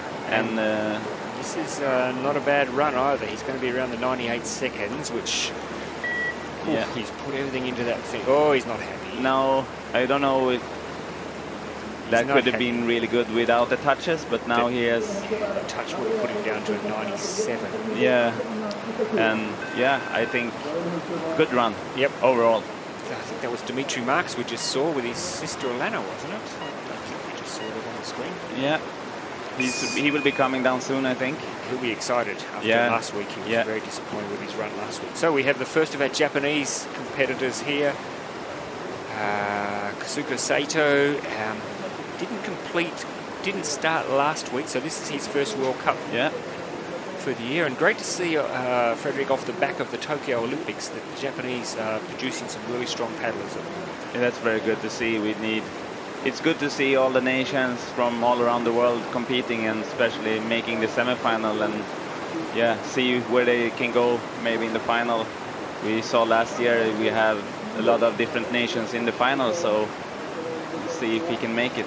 Yeah, of course. We're all focused on Lee Valley later on this year. That'll be the event. That's our World Championships, but it's also the event where Olympic quotas will be allocated. So people actually don't earn tickets to the Olympics there, but their countries can earn quotas, and everything will be on the line. It's a little bit complicated, but it's pretty straightforward in many ways. We know that it's generally the top 15 from different nations will get a quota in the K1. Yeah, so 15. That's what you've got to aim for, and then after that it's a bit of work there. Yeah, made it like in the situation he managed to do really well, but he definitely lost some time there. And I think overall in the run has been a little bit here and there, some mistakes, and now getting caught there is obviously not what he wanted, but he will fight to the finish line and learn from this race. It's always good to make a semi-final and take the experience with you to the next time. Yep. So unfortunately for Kazuka Sato, he's sitting in 4th position at the moment. I look at the different countries and the task they've got to get those quotas, and I look at your country, Frederick, and you know, you guys are all so close in terms of world ranking, and it must be such a fascinating year for you all, because you're friends, but at the same time you're all vying for that one spot. Yeah, it's one of the things where you really wish that more people from each country could go, so you could go with your friends, your teammates, but that's not how it is. So I think still being friends, but fight it out on the course, and that's the way to go. And I'm happy for anyone to go, and first we need to make a spot. Yes, indeed. That's the biggest challenge on many occasions, just to get that quota first of all. But good luck to you later on this year. Some countries, I look at some of the athletes who don't make it. You know, that people like Alexander Slavkovsky and Vit Prindis and guys like that who have never been to an Olympics. Yeah. But if they were competing for any other country, they would probably be a medal favourite at the Olympics. So it's tough for everyone, I think. Yeah, it really is. So sorry, we haven't had much time to talk about our Swiss, Gilindo Tirello. 22nd last week, wasn't a bad performance. No, I think he's a very good paddler, and he can really put down really good runs. And we see he's up on the split now as well, and see if he can do this tricky combination good. I think so far he's looking really fast. If he can come over, yes, that's very good. Now he's strong and pushing all the way to the finish line. So I think he will be in the lead. Yep, we've got a new race leader, I think. Yes, 97, 78. Yep. Yeah, I think you can't do much more than that, and he went through clean. I think he's third athlete so far to go through clean, and now he can sit and wait and see what else As we said, we're looking at times close to 90 to guarantee a spot in the final. So Gilindo's time was at 97.78. So I think we'll get an idea here, because this young man, Darius Popella, he was in the final last week. He finished 9th in the final. We know how fast he is. I think we'll get a bit of a feel here for how fast this course is. And he's experienced and done a lot of semi-finals, and that is so fast. Oh my goodness! Now we're going to see a quick time. Yes. Yeah, he is. Oh yeah, look at that. He is really flying right now. He is cutting up this course. Look at that. He's 2 seconds up almost. Yeah. 2 seconds under. Yes, and going really well there as well. He's keeping it dry over that and whipping the boat around there as well. He's really going for it. Had to do 2 runs to get through to the semi, which would have annoyed him immensely, I'm sure. But now you get if you do second run, you get a new chance, and I think that's not always a bad thing. Like you come out and be really good in the beginning of the semi-final, and like you said, you don't have much expectation. You just can go for it. Yep, and he is going for it. Darius Popella from Poland at the moment. He is tracking. Oh, that's nice. Yes. That is very nice. We are going to see. This will be the test. Yeah. Look how far he is under the time at the moment. This will give us a. Oh, come on. Go. No. Oh, no. Oh, my goodness. It looks so good. Oh. But now this will be too much of a loss. He cannot. Yeah. How quickly your heart can be broken, Frederick. Yes. Oh, no. Look at that. That is a look of anguish. He will go back when he sees that replay, and he'll see how he had that in the cusp of his hand, and you can you can hear him. Yes, because it was I think a final run until the last couple of gates, which we talked about is the trickiest combination. It is such a challenging combination. Yeah. And you could see it just meant so much for him. Yeah. He went from going in as the fastest qualifier so far, he dropped right down now to the second slowest. Yeah. Just from that big mistake. Yeah, last bit of the course. Now, Stefan Hengst was he was 12th last week, so very close to making the final. We know how fast he is, Frederick. He can be super quick. Yeah, I think he was in the final here last year, maybe. I don't know, but I think that's right. Yeah, he knows this course well, and he's very strong and athlete that can really be in control of the lines and do a really good run when he needs to. Oh, big mistake there. Yeah. I think with the quality of this field, Frederick, getting a touch, unless you are someone of Yuri Priskovich or Joe Clark's caliber, I think getting a touch is going to make it very hard. Yeah, we also saw in the women's semi-final, it was it one touch in the top 10? Yeah, I think it was only Ricardo Funk. Who else? Yeah, but otherwise there was 9 clean runs, and I think it will be very similar here in the men's semi-final. If you want to be in the final, you have to stay clean. I'm pretty sure of it. And now and there's a 50. Yeah, unless he can get back. Yeah, he go back, but he stopped too early, and I think the stopper don't give you much speed to the 22. You have to come there by your own. And Frederick, this is what you were saying. In a semi-final of this caliber with 40 athletes vying for 10 spots, you can't be conservative. Unless you get to the final 10 athletes and you know everybody else has made a dog's breakfast of their run. There's Ricardo Funk watching now. She's biding her time. Unless everyone else has made an absolute mess of it, you've got to go for it, don't you? You can't. You cannot just rest on your laurels. No, you have to go for it. And now Finn Butcher from New Zealand is coming down the course, and I remember him last year, or if it was the year before that, a world ranking race in Prague. He won. It was one of the best runs I ever seen. So yeah, I know he can be really fast here in Prague, so we'll see how he's doing. Didn't start last week in Augsburg, so he's come here fresh. Yeah. And ready to give this a bit of a shake, and nice and fast up the top, and nice and clean as well. Yeah, very nice spin there, and keeping the speed of the boat.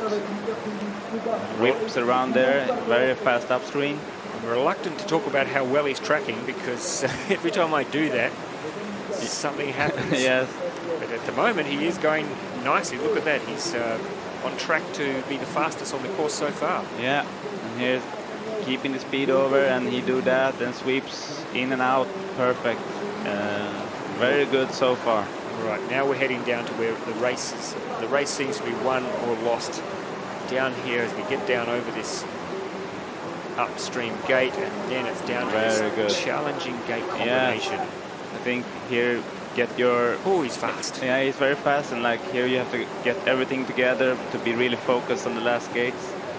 And he managed to do just that, and well this done. Will be a new leader for sure. Finn Butcher is going to go into the lead, so it's late at night in New Zealand, but get up out of your bed and cheer, because your man has set the fastest time so far. I know that you don't want to wake the neighbours up in New Zealand. Everyone's enjoying their Friday night sleep, but yell at the top of your voice and tell everyone to wake up and get ready to watch him in the final, because that could well challenge for a top 10 time. I think so too. 94.99 maybe just outside, but we will see. There's so many to go still, and importantly, different athletes are different, of course, Frederick. Some of the athletes will watch and see what the time is they have to beat, but others choose not to. They prefer not to know what's happening.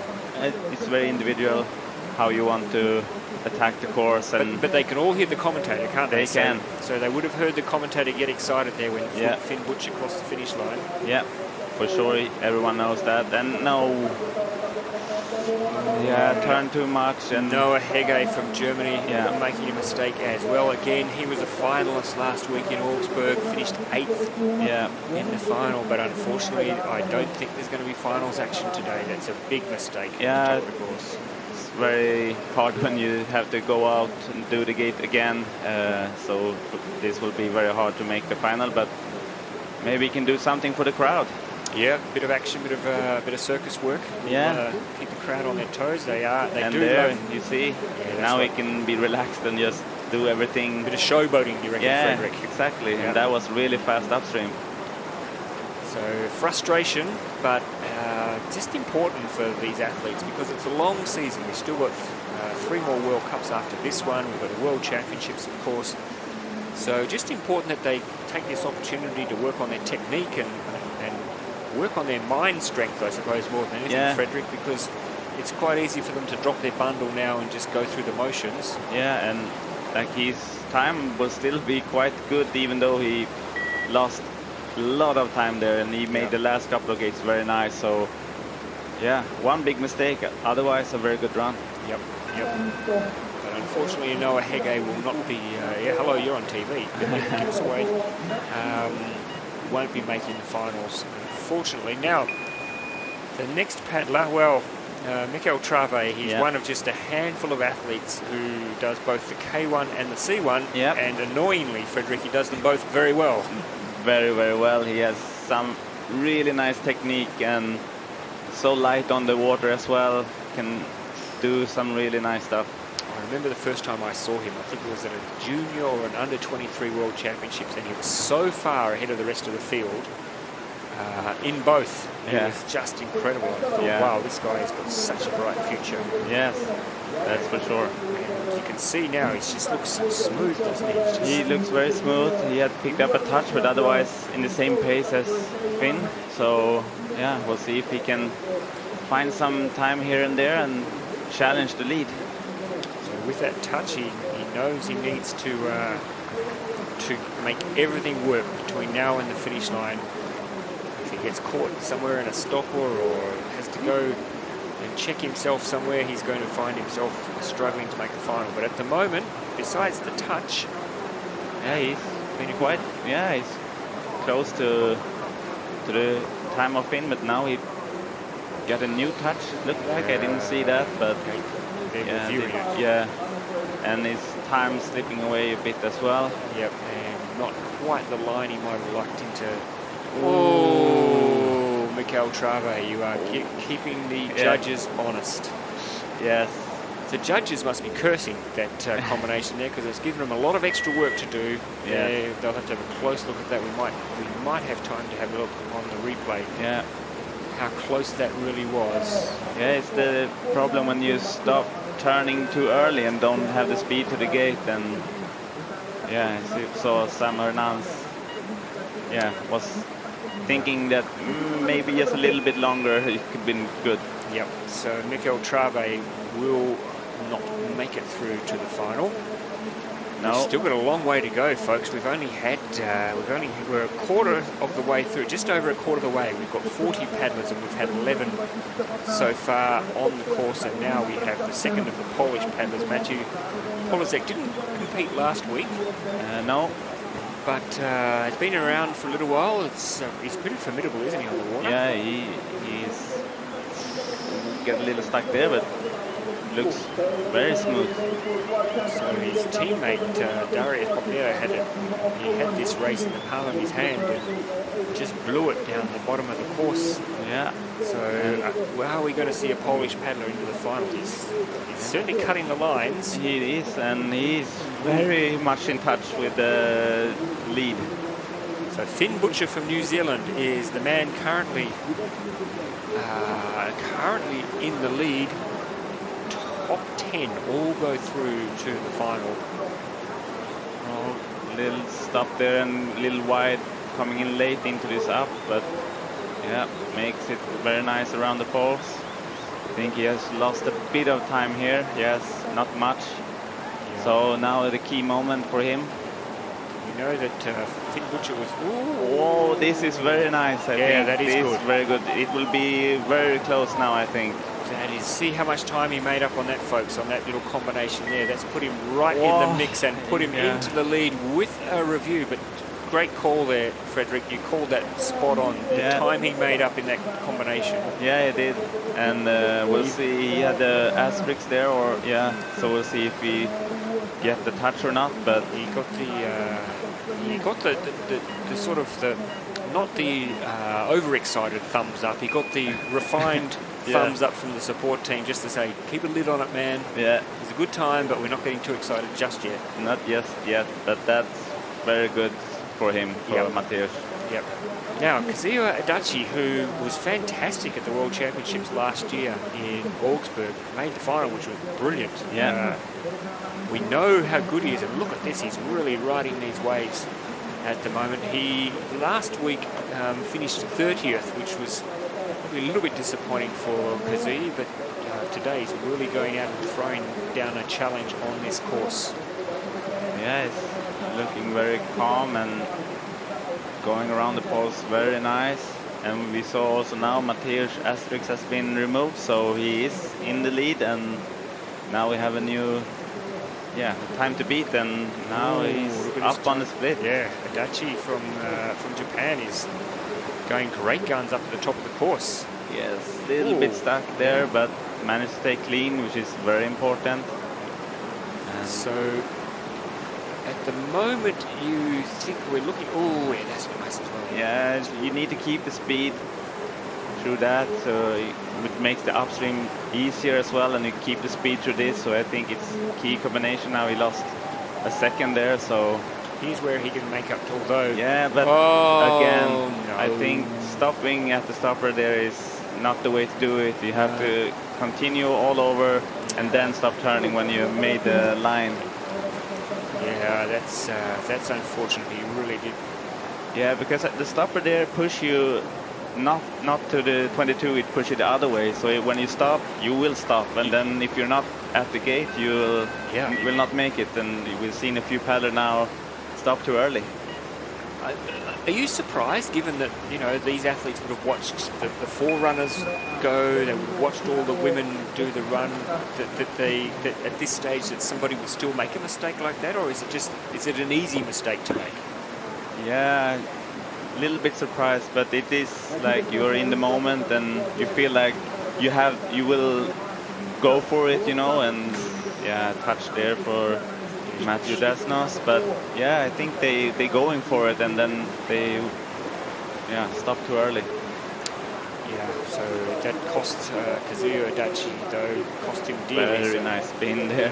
Very good combination, Yeah, it has to be, though, because he's got a 2-second penalty, so no time to dilly-dally. Yeah, no, he's very smooth paddler. He's technique is very nice, and we see him dancing around the poles right now. He looks like a bumblebee on the course there with his helmet, but he floats like a butterfly, stings like a bee. Yeah, making up time all the way around the course now, and yeah, I think if he keeps this up, he can definitely challenge the lead. So the time at the top of the leaderboard at the moment is that of Mateusz Polozak from Poland at 94.9. Yeah. I did say earlier on that I thought that some of our leaders might go close to the 90. I don't know now, though. It's going to be a bit of a challenge. Maybe 94.9 is in the ballpark. Yeah, maybe. Here's where the race can be run or lost, though. Yeah, now he's making the spin, and I don't know if that was another touch. Yeah, and yeah, it slips out of his hands and slips away. Yeah, it's small mistakes, and yeah, 4 seconds of penalty as well is a bit too much. Yeah. To make a fight with this caliber. Oh, Yeah. well, there you go. Hello. Yes. Is that a good idea? I mean, he might regret. Look at this. Good action. Yeah. If he doesn't make it as a canoe slalom paddler, he could do shot put. Yes. He has the perfect technique for shot put. Now he's regretting it, though. I know he got his paddle range. Yeah. Oh, here is Dimitri.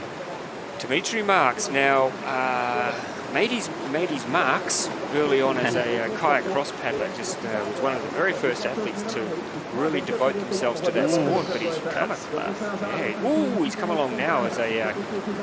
He told me the other day that while kayak cross was still incredibly important for him, he really wants to give it a shake as a K1 paddler. Nice. Look at that time, Frederick. Get a bit stuck there, but I think still in touch with the lead so far.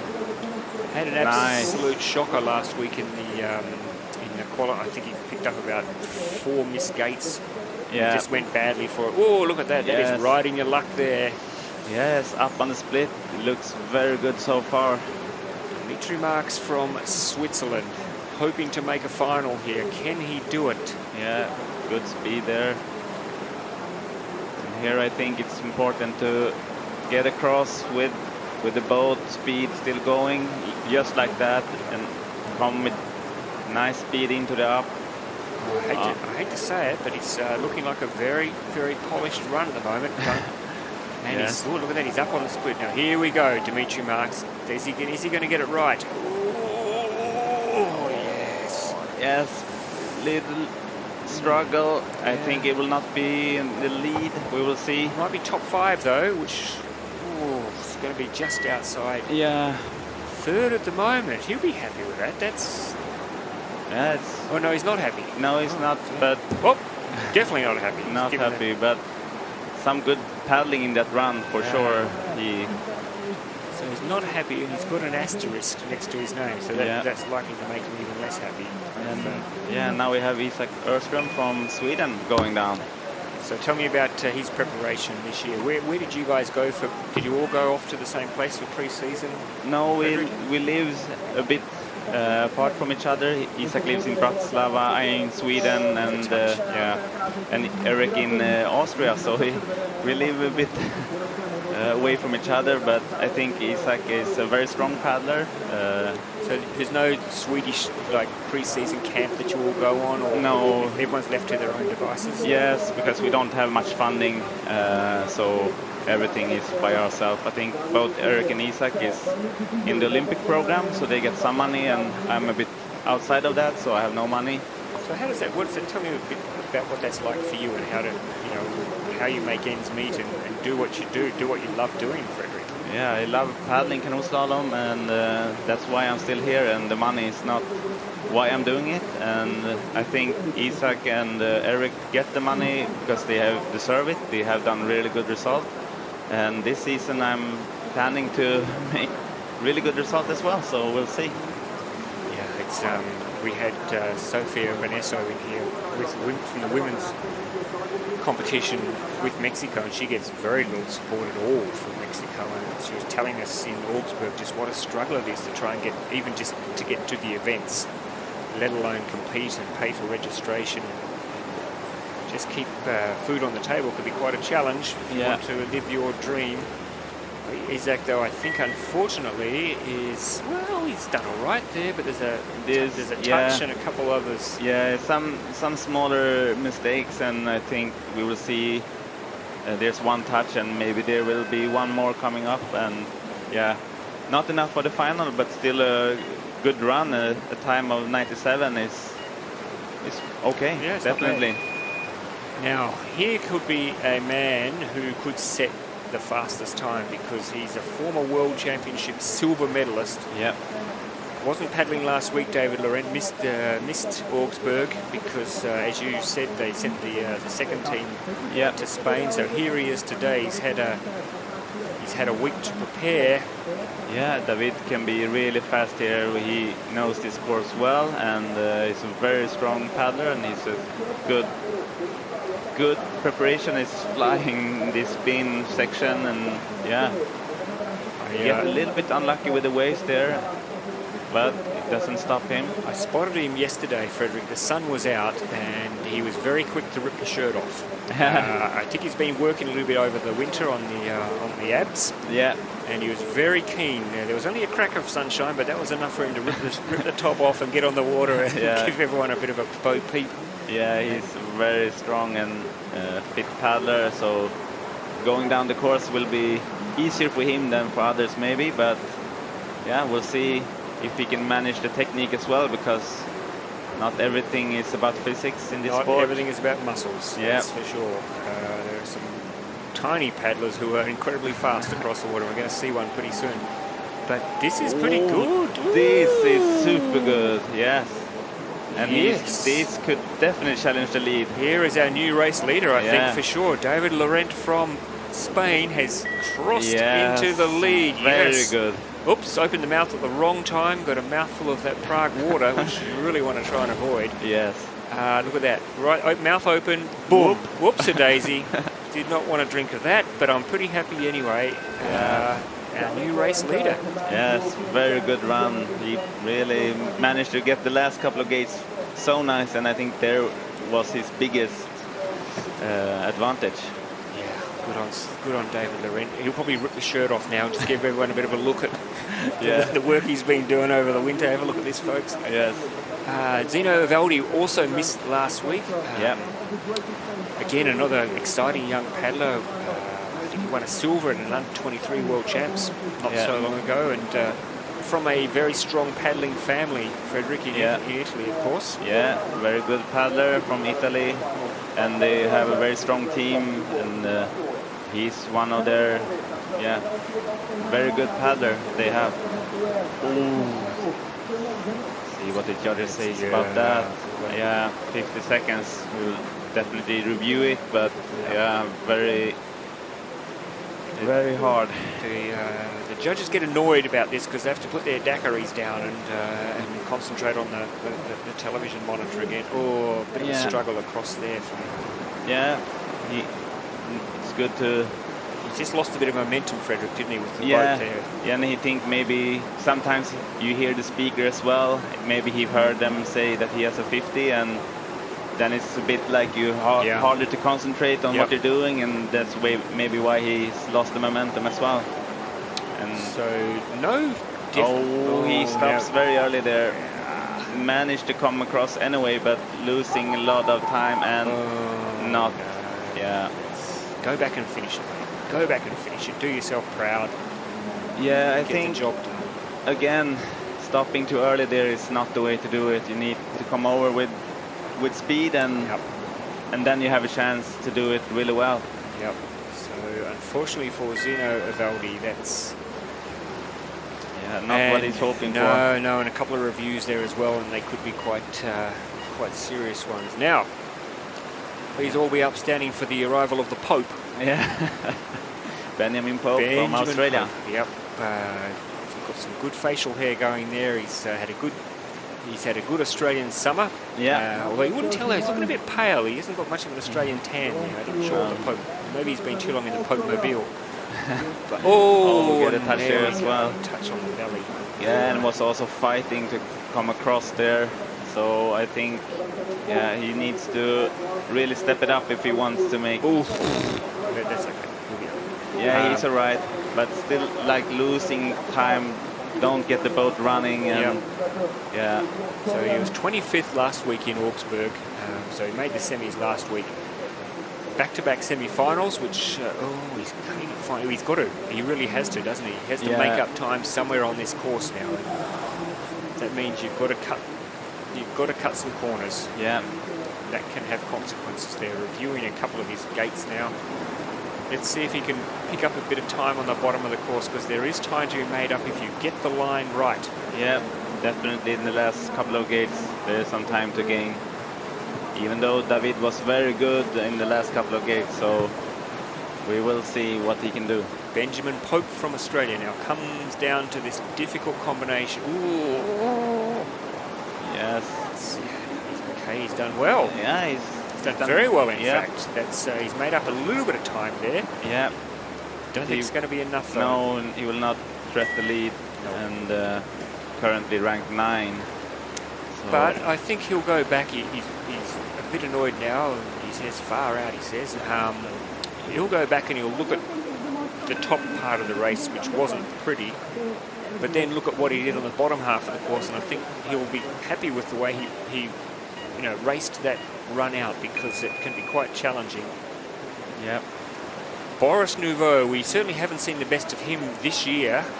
Former world champion, Olympian, of course. Yeah. But a little bit off the pace last week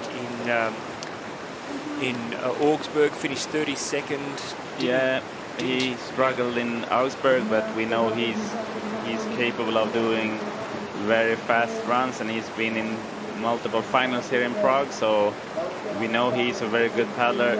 Struggling a little bit there, getting caught on the tail of his boat. And Frederick, another paddler from a team where there is incredible rivalry within his own team, because even more so maybe for Boris Nouveau and his teammates, because the next Olympics are at home, and of course every athlete dreams of competing in front of a home crowd at the Olympics. So every time these guys get on the water, like Boris Nouveau, they must have that thought in the back of their mind, and they want to do something special here and come out as the top Frenchman in a World Cup. Gives them a really good confidence measure. I'm not sure what their selection process is for this year. Every country is different, of course. Yeah, I don't know the French ones actually, but yeah, definitely a dream to do the Olympics at your home country. That is every athlete's dream, and they have the opportunity if they manage to take them. And now that's a good combination from Boris Nouveau. I think he's going to be up challenging for a top 3 position. Yeah, definitely top 3. Just outside 4th. Oh. Yeah, and we have now 20 has gone, or that is 20 gone. Yes, so we're halfway through. Can you believe we're only we're halfway through, and he's now 4th, so he will be on the bubble, I think. And David's time looks better and better for a final. Yeah, yep. Now, Paul Etienne is just 22 years of age. Another athlete who didn't start last week, but he's an exciting young... a little bit stuck there, but not too bad. Yeah, Pao is very exciting to watch. He can really do some magical stuff on the water, and in his age is very good to see. Do you get a bit jealous? And I know you wouldn't, Frederick. You're not that sort of guy. But when you see these paddlers who have such great, not only do they have such great conditions on their doorstep, the Spanish have Maceo and Poe right next door and all that sort of stuff. Plus they have good funding. I'm not going to say generous, because someone from the Spanish team will ring me up and say, "Oh, they're bloody generous, mate." No. Unfortunately, that's costly. Yeah, they have that support as well, though, from the federation and from the Olympic Committee, etc. And then you look at other countries like yourself and Sofia from Mexico and see what a struggle it is. You must get a bit of envy sometimes when you look across and see what's going on. Yeah, especially in the winter time when I'm home and it's 10 - degrees, and the other sends pictures from Dubai or Australia or whatever they are in the world is summer. Yes, then I get a bit jealous. Yes, it can be. You really got to question your devotion to the sport to go out at -10 and paddle. Do you do it? Do you paddle a lot? Yeah, we paddle all year round, and yeah, sometimes it's minus 15 and we still go out. How much do you wear? What do you get? Have you got good thermals? Yeah, we have good clothes. They have developed it very well for the sport, and there's no problem. We have sauna after, so it's okay. Yeah, that's good. Good Swedish sauna. Yeah. We can't agree on that. Yeah. So yeah, A big mistake for Pau. And yeah. yeah. Unfortunately, he knows it. There's no final for him this afternoon. Now Pepe Goncalves from Wake Up Pepe. Wake up, my friend. From Brazil. Yes, indeed, and another of the paddlers who has certainly made his mark as a kayak cross athlete, but we know he had a couple of World Cups. He's really, especially last year, I think it was, he challenged for a couple of finals and got into a couple of finals and really lifted to another level. Yeah, and I think we see that a lot in the Brazilian paddlers. They are attacking the course always. Ana Satila as well, very offensive paddling, and I really like to see that. So we'll see if Pepe can keep it together, because I think that's the risk of the attacking that you. Nice combination. Yeah, he's up. Nice combination. He's just a little bit deep there. Not too bad though. Not too bad if you can get the speed over, and that's very nice. Yes. Keeping the speed of the boat. Now, for those watching at home, that is perfectly legal. You can use your paddle and push off the wall. If you can use it to your advantage, that is no problem at all. Yes, getting a little bit slowed down there with the stopper, but turning around very smooth there. Yep, that's good. He's tracking well, Pepe. He may well be on track here to be top 2 or 3. Pepe Goncalves, this is the move. This is the move. Looks very good, promising so far, and well done. Oh, it will be very tight now. He's got to go under that 94. I think he's going to be very close. He'll be top 2 or 3. Certainly. Look at that. Again, top 4. Yeah. The top 3 guys has really. Yeah, there's a real traffic jam there. Yes, but it's very tight with the times. We see he was a second. What is he now? 1.5 off the lead. Yeah. But, the top 3 are all very close. They are. Now, Benjamin Renier, who won the kayak cross gold medal last week, had a problem with his boat. I think he got disqualified. He got disqualified for his boat, but his raw time. Oh, what a move! Yeah, his raw time in Augsburg was super fast. He had some touches as well, but unfortunately got disqualified. And you need to, make sure your boat is legal. That's right. I think he had 3 touches, and he was still in the mix for the final. Yeah, he was super fast. But then his boat was a bit too light, so maybe that's what gave him the speed edge. But he's really on a really good run here, so maybe he can challenge the lead. Oh, that was nice too. So again, very strong man. Whips the boat around very comfortable. So clean so far, and really very close to the split. Yeah. From Benjamin Renier, the kayak cross gold medalist from Augsburg. Yeah, he made up good as well, even though it looked a bit sketchy. But that was nice as well. Okay, he's got some good moves here. Yeah, he's up on the split as well. So here we go. Yeah, last couple of gates. This is where it's going to be. And that is very nice. Get the bit stuck there. Oh, it will be very tight, I think. I mean, that just shows how tight. Could be in the lead. We'll see. Just outside, I think. Half a second outside, but and second place. And he got stuck there in that second last gate, didn't he? Maybe lost it half a second at most, I don't know. But he will have a nervous wait now. He will. And I think there's a lot of guys on 94, and here's Eric Kolmer from Sweden.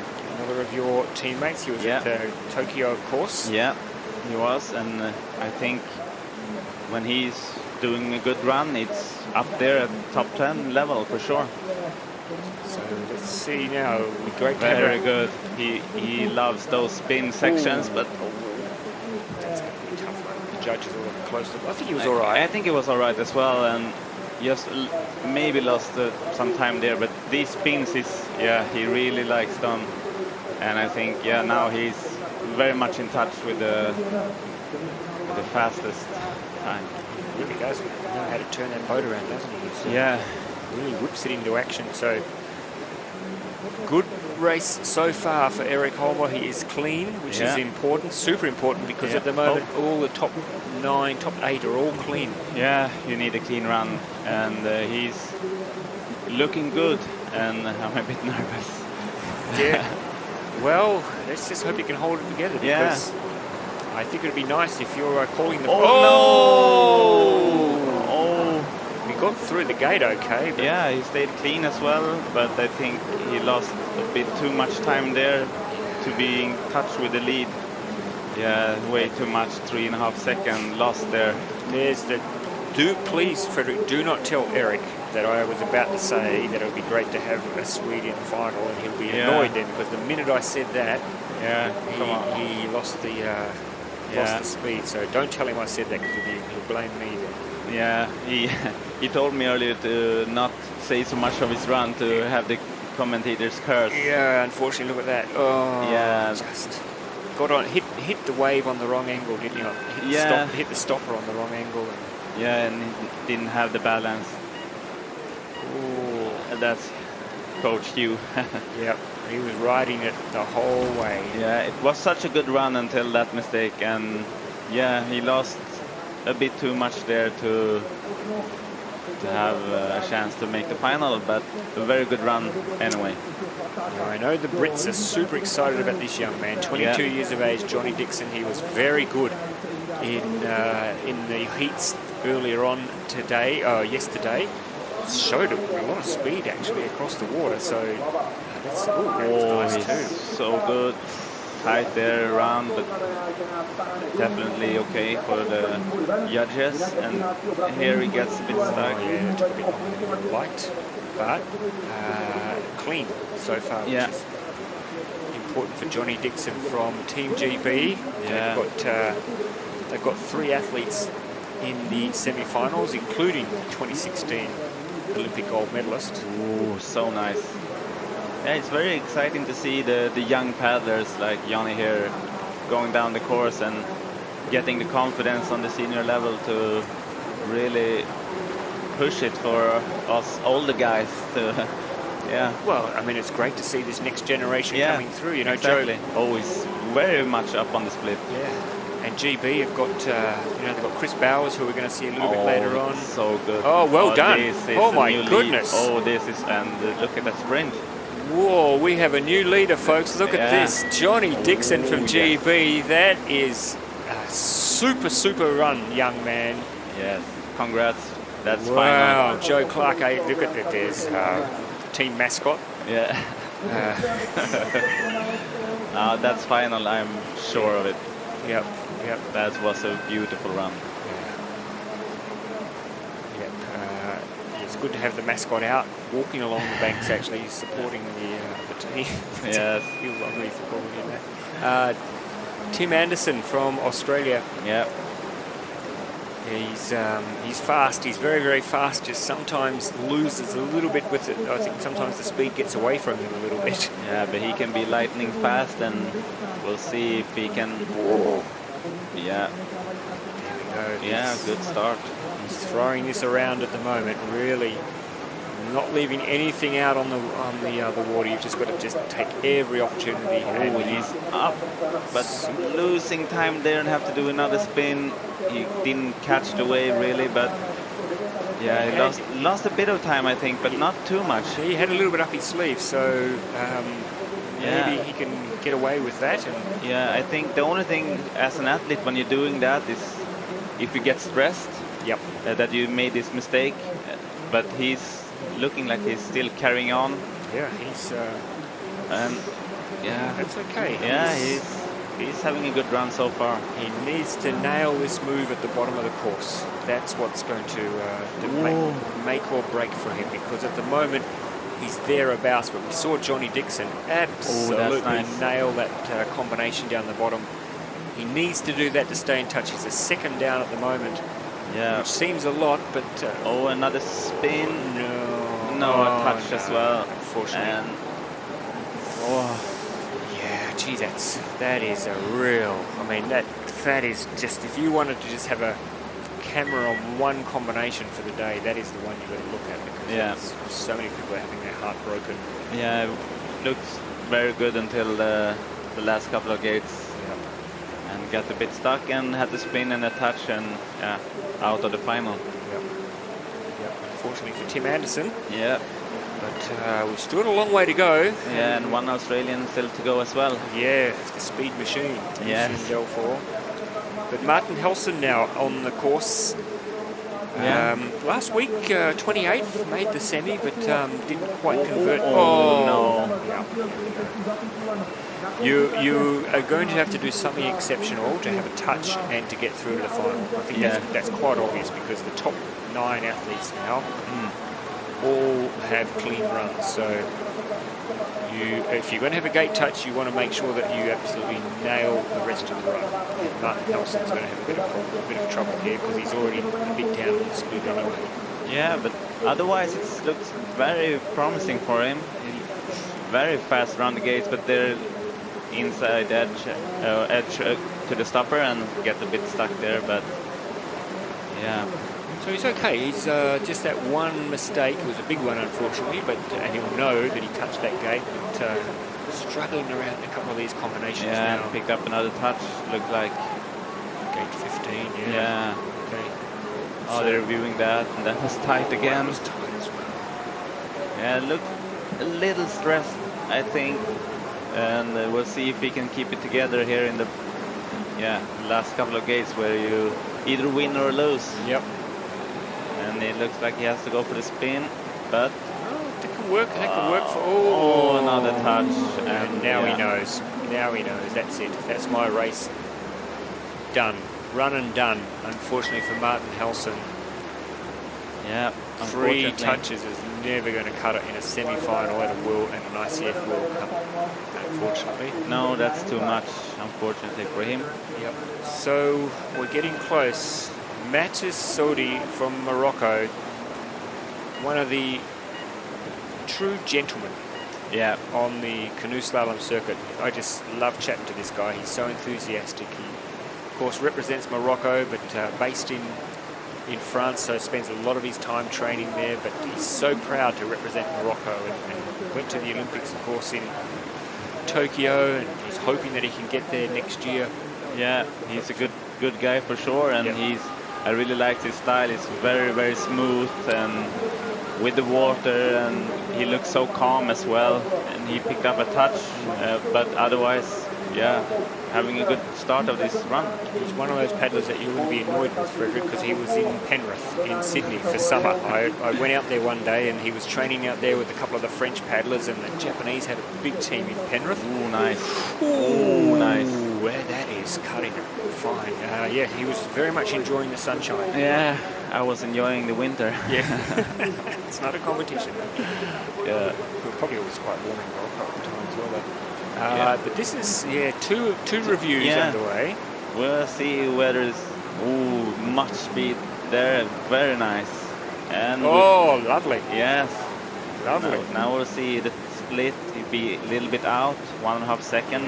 Can still challenge the top 3 guys, I think. Got to get this right. But that was hard work. It was. It will be. See how tired he is. He's very tired after that run. It will be 94, I think. Yep. No, 95.5. So 6th. I'll tell you who's looking good.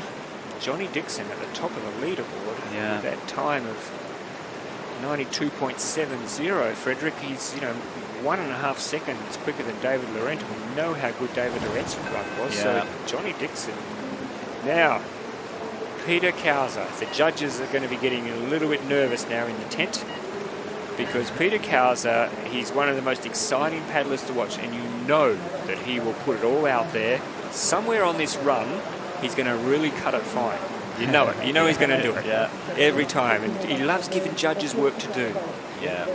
Because he feels that sometimes they just have a bit of a bunch. No, he touched that gate. Did he? Yeah, he did. The judges have already given a choice. Sorry, Pete. But we'll see if he can fire up the engine, really get going and do something magical stuff. Because if there's one man that can make it through with a touch, it's Peter Krause for sure. And not since the glory days of Chubby Checker have we seen a man twist as well as this guy. Yeah. He twists and turns and gets it all going, and look at him. Ooh, nice. there, that's what I mean. There you go. There's the one the judges go. Thank you very much, Peter. Look at the time. He's just 0.6 back. He's going okay. Righto. And he's very good with the water, so the last couple of gates is something he, I think, feel quite confident with, like how we want to do it. And with the experience he has, managed to solve that problem.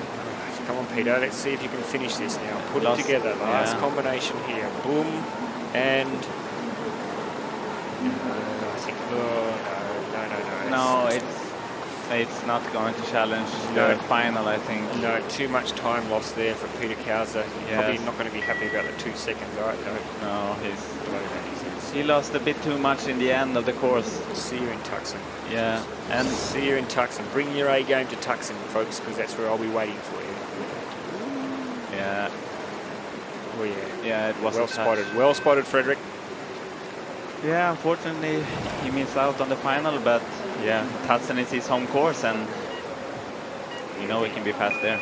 Yeah, we know this guy can be fast. Yes, the first Czech coming down. Vitbrindis, ranked #1 in the world. Yep, missed the final last week by 1 spot. He was 11th in semi. Hard to be the first out, but here in Prague we know the Czech they can all be in the final, and I think now we will definitely see what the fastest time can be. We will see, I think, a man go close to 90 here. We will be looking at he's already under second under Johnny Dixon's time, so I think we're going to see a time around 90 seconds here. Yeah, and look how calm he is. He looks so in control of this run. Yep. Oi, the Prindis clan will be there in the stands. Oh, that's so cool. Look at that, the bloke, he's got a neck like a giraffe. He's just swinging it around there. Yeah, he got this. That is a lovely combination from Vitbrindis, world champion, of course. Yeah. Super nice bloke off the course. Loves his paddling, loves his sport. Oi! Nice. You can do that, though. Listen to the crowd. Yeah, the crowd is cheering. They love seeing their locals do well. Yeah. That's they're going to love seeing that split time. Here we go. Vitbrindis, can he get this right? Oh, there's a touch. Big touch. Yeah, but I think he's still going to be okay, is he? He's still going to be either second quickest. Yeah, not the first. But blowing out a little bit now. Second place. Second fastest. Yeah. Yes, he says, what was I doing? That was crazy. Yeah. But I think, he will be in the final. I think now there's 10 boats left. If I'm nope, we've still got 11 to go. Okay, 11 to go. Oh, no, sorry, you were right. You are absolutely right. So we are now going to start seeing the lineup for the final. And the first paddler to have a crack, Xin Quan from China, didn't make the semi-final last week. Surprisingly, he was out of that, so he's happy to be in the semi-final now and want revenge. He's a guy that I think he was in the final in Augsburg at the World Championship last year. Yes, he was. So he knows that he can be fast. There was a really strong, I remember now, there was a really strong Asian representation in the final. It was fantastic. Japan, China. Yeah, and he's had a very good start of this run. Oh, no. He's had to go back and have another crack. Yes. On there. Now that will be crucial because... Yeah, and he lost the speed exiting there. That's a close one as well. Yeah. The judges all of a sudden are awake from their slumber. I got a 50-second penalty and got stuck again, and that was very tight in that upstream. Now it's slipping away from him. So I'll tell you what that's going to mean, though, Frederick Wallen, is that Johnny Dixon, the young man from the UK, Team GB, he's slipping out of the tracksuit, getting the racing gear on right now because he's going to be in a final. Yeah. Being British, he's probably wearing Ugg boots or something like that. Yeah. And a cozy parka. He'll be getting ready for the race gear right now because unfortunately Xin Quan, he started well, but it all just fell away. They're reviewing that 50. It certainly looked close, but it looked close. We will see. It's not going to matter though because he's out of the picture, unfortunately. Let's have a look at this. Yeah, see what happened. It's hard with that angle to see. Yeah, look at the wrong way, boys. But the judges have a lot of angle. Yeah, it's hard to tell. So just explain again, Fredrik, what do you have to get? Yeah, the head and I don't know. Yes. I think it's the head and half the boat, isn't it, or something? Yeah, part of the boat and the head. Anyway, very strong advice is try and go between the two posts. Yeah, that's my plan, or everyone's plan, I think. So Titian Kastrik, who is one of the most exciting young paddlers on the scene, he's still so young, representing France, and he is super fast. And look at that time already. Yeah, this guy can really, he goes smooth, he goes fast, he's young, and yeah, we will see a lot of him in the future and see if he can make the final here. Made the final last week, finished 10th in the final, and look at that time. Wow. 2.5 seconds up. He's just really gliding. And very high there as well is important, and gets a good upstream. So he's still in the lead for sure. Yep, so the man he is looking to oust at the moment is Vit Prindes. Nice. Vit Prindes is the man sitting on the bubble with a 93.96. Johnny Dixon is already safely through to the final. Who will join him in the top 10? At the moment, Titian Kastrik. That's very nice. If he gets through in the top 2, then we're going to have a very young final. He will be in the race. New leader. Yeah. New race leader. Look at this time. Yeah. Thank you very much. That's a very nice run. That's not a bad afternoon. It's better than sitting on PlayStation. Better than sitting on your bloody social media all afternoon. Why don't you just come out and post the quickest qualifying time? Thank you very much. And already it's exciting. We've already got 2 young guns lined up for the final. Titian Kastrik and Johnny Dixon. Yeah, both in the final. Hannes Agner, 2-time Olympic bronze medalist. Picked up another bronze for his collection last week in Augsburg. He would very much like to have a medal of a different colour here did he brush that? No, I don't think so, but he lost a bit of time and he's losing some time here as well. Doing good. 5 gate, gate 5. So good up there as well. So he's starting to get into the run, but he's 2 seconds. 2 seconds down. Time. Yeah. So again, Vit Prindes is still waiting. The Czech crowd are all waiting as well. Yeah. They want to check in the final. That's for sure, and it's a very good crowd. It stopped raining as well, it looked like, so people are coming. Yeah, they've taken a bludge. It's a Friday afternoon. No work is getting done in Prague this afternoon. It's still losing time. Unofficial public holiday. Yeah, very good upstream. But quite a way off the pace. Yeah, he has work to do in this last couple of gates. Nice there. See if we can do this. He's done. He picked up a bit of time there in the middle. Yeah, I think so. He's still. Yeah, he's picked up 1 second. So. Yep. So he needs to finish tight. It needs to be as clean as clean. This is good. This is promising. He's done all right now. Yeah, this will be very close. He needs to go under 93.96. I think he will do it. He's going to go straight through, is he? Oh, just outside. Yeah. A nervous wait now. Wow, that's a good finish for Hannes Agner. Yeah, it was. Ricardo Funk. Yes, hello, Ricardo. Give us a wave. Thank you very much. Ranked number 5, so you will have to wait and see. Vit Prindes is through though, so the Czechs are already excited. And any Czech who was still sitting at their table, sitting at their desk at work, suddenly they've taken ill and they've had to clock off from work for the day and head down to watch. Yeah, they are definitely coming here and watching and cheering for especially the Czech paddlers.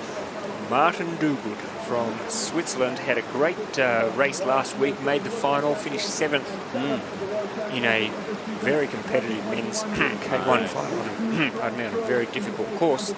Yeah, he's a very dynamic paddler, very light on the water, and so far looking very nice. Looking good. Great combination there from Martin Duguid, and nice and look at that. Very good. Yeah. So we are again, I need to emphasize, Vit Brindes is actually through with a gate touch, so it can be done. Yeah, in the women's semi-final it was one with touch. One athlete only. Yeah, and it so was actually the Olympic gold medalist. So and Vit Brindes is a world champion, so there you go. You can get away with it if you're a certain quality of paddler, of which Martin Duguid, by the way, is of that quality. We know definitely he's good enough, but he hasn't got a touch yet. He's clean, so let's see if he can. He's clean and looking sharp on the water. Get a bit stuck there, so he needs. If he wants to make a final, he needs to pull out his A game now in the last couple of gates. David Laurent from Spain is the one watching. He is the one at the moment teetering on the edge with a 94.3. Here we go. Here we go. Yes. Very tight, I think. I think he's going to be close to that 94.3 he needs to go under. I think he's going to do it. Well, that's a good run. Martin Duguid, 2 weeks in a row. Yeah. What he says, how did that happen? I don't believe it. Am I dreaming this? Somebody pinch me. Yeah. Oh, very good. Well, look at that reaction. Yeah, he did the same in our spray, I think. He did do the same. He did, yeah. We don't buy that anymore, Martin. None of this pretending you surprise stuff. We don't believe you. Okay, get ready, crowd. Here's your man again. Another of the Czechs, Jakub Krečky. By the way, so Duguid through, third fastest. David still waiting, and Jakub Krečky is a very fast young paddler from the Czech Republic, and very nice start from him. He's in the A team of Czech, so that means he has a very high level, and we'll see what he can do. Oh, nice. Look at that.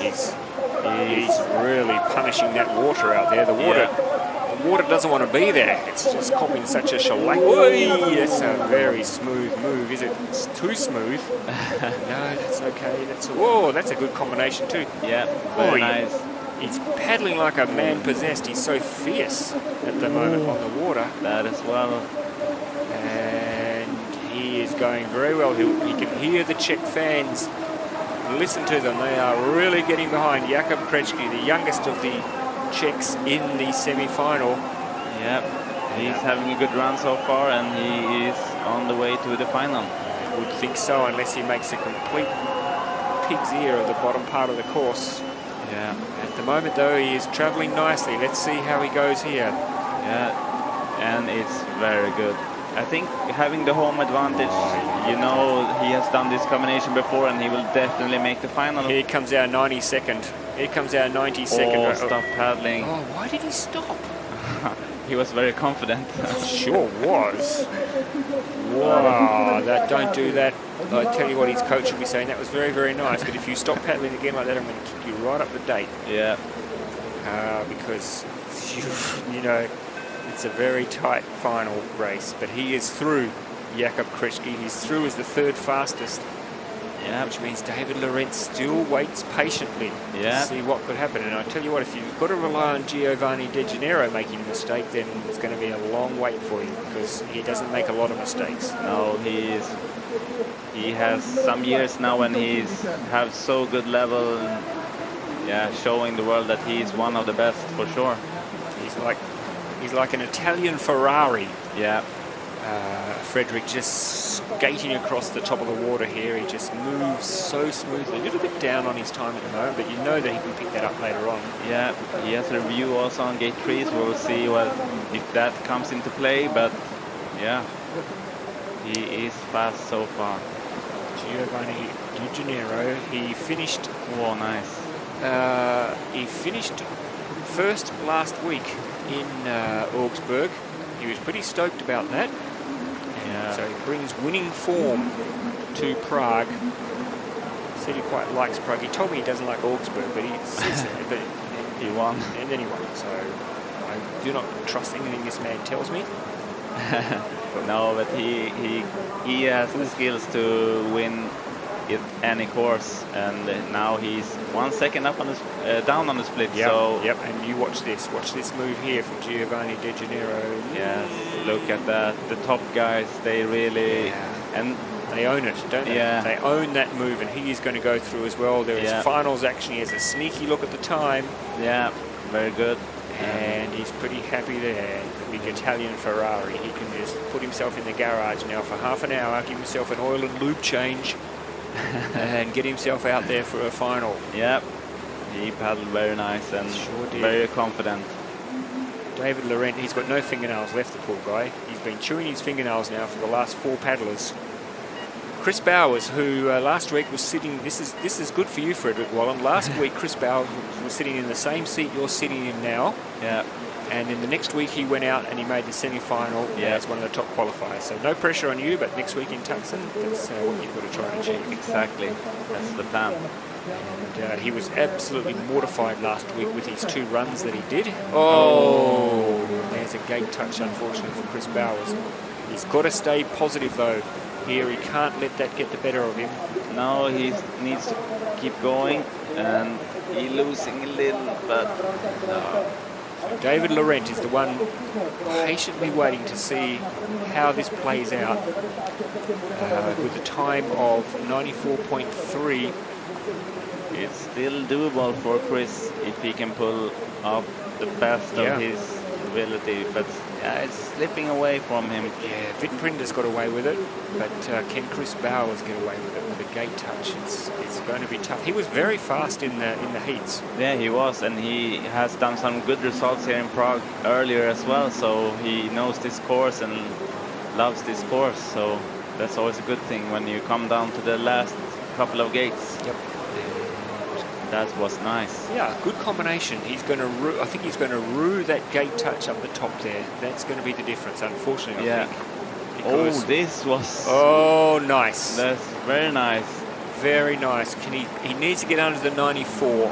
He's not going to do that. No, he's not, but he was very good on the last gate. That 2 seconds, let me just have a look here. Let me quickly do some maths here. The 2 seconds would have put him to 94.35, which would put him sitting on the bubble right now. Yeah. So that touch very costly. Is going to be the difference, unfortunately, for Chris Bowers. But David Laurent is through to the final. And now we have the last 3 boats to come. 3 boats to go. Anas Agna is the man now waiting patiently to see if he will get some finals action. He's got to rely on maybe Lucien Delfour, the Australian speed machine. He's like an Australian V8 Commodore. Just reliable and trustworthy on the road, but sometimes can have a few breakdowns. Yes, he's very light on the water as well, and oh, look at that, so fast around turning there, and I think he's getting in touch with the look at that. Look, I am not a doctor. I have no idea about physical attributes, but I think Lucien Delfour maybe has the best rubber neck in the business, because he seems to be able to do things with that neck that no other paddler can do. And he manages to throw that head around like it's one of those bobble things you put on the dashboard of your car. You know the wobble heads on your car? Yeah. That's sort of a bit like what Lucien Delfour can do with his bobble head. And he gets it through those gates. Look at him go. Yeah, he's smooth. He is looking very good. He's picked up a little bit of time, a little bit slow around there, but he's picked up a little bit of time. Yeah. Is he down now? 1.5. He's in touch. He is in touch. He is in touch. If he can. He's getting stuck. And there again. Oh, I don't know if that's too much. We will see. He's got a good fast finish, but he does. But I don't think he lost too much time there. 8th position. Oh, that means he's in. Oh, Lucien Delfour. Sorry, mate. Sorry we didn't get more excited. Yeah, with 0.01 second. 0.01. He's going to be annoyed with us that we didn't get more excited there. Oh, he's got an asterisk though. That won't impress him. Yeah, we will see. But yeah, very well done from Lucien. Joe Clark, 2016. Yes, we're here. 2016 Olympic gold medalist. Was super fast in the heats. Had a touch, but still managed to be incredibly fast, second fastest in fact in the heat. Look at the way this man moves this kayak. I mean, it's almost like they're attached. Yeah, he's definitely one of the fastest out there, and he's up on the split as well. Yeah, and it looks very good. I think he and the kayak are as one. Yeah. He talks to the kayak and the kayak talks to him. I think they share a bond. Yeah. When they're on the water, and he manages to get that kayak to do things that... Ooh. Yes, it's okay. It's okay. So at the moment, wow, that time of Tinian... Oh, he had a touch I didn't see. He had a touch. Yeah, I didn't see that. Well, I don't know that Joe saw it either. That's going to be interesting when he gets to the finish line, how he reacts when he sees that. Yeah, because with that touch, it puts him just in the bubble, so he needs to touch again. That's a definite touch. That and now it will be very hard, I think, with 2 touches to make the final. 2 touches, you're going to need to be Superman to get through. He's Hannes Agner there. He's 2.3 seconds and another touch. So this has gone to the dogs. Unfortunately for Joe Clark. Yes, it's not his day. It looked like. No, he was trying to have a conversation with his kayak, but they were speaking different languages. Unfortunately, on that run. Yeah. For goodness sake, he says. Yes. It's annoying. It's annoying, and I'll now focus on my kayak cross. Yes, too many touches. Otherwise, very fast time, 91.8. Now, will the crowd get behind this guy? Yes, they will. They will cheer for him, and he's the last one to go down the course, and we will have our final list, top 10. Olympic gold medalist Yuri Prishkovic, proving that you do not need to be the biggest man and the strongest man on the course. You just need to know how to make your kayak talk, and he can do it. Ooh, look at that.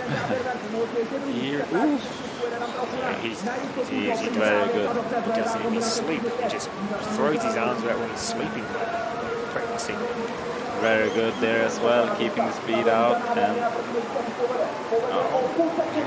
Okay, so the time to get into the final is the time belonging to Benjamin Renier. My goodness, he is going to be very nervous because his time is 94.79. Now, surely Yuri Prishkovic on his home course can go into 94.79. Yeah, it looks so good and in control here. That as well should be okay for the judges.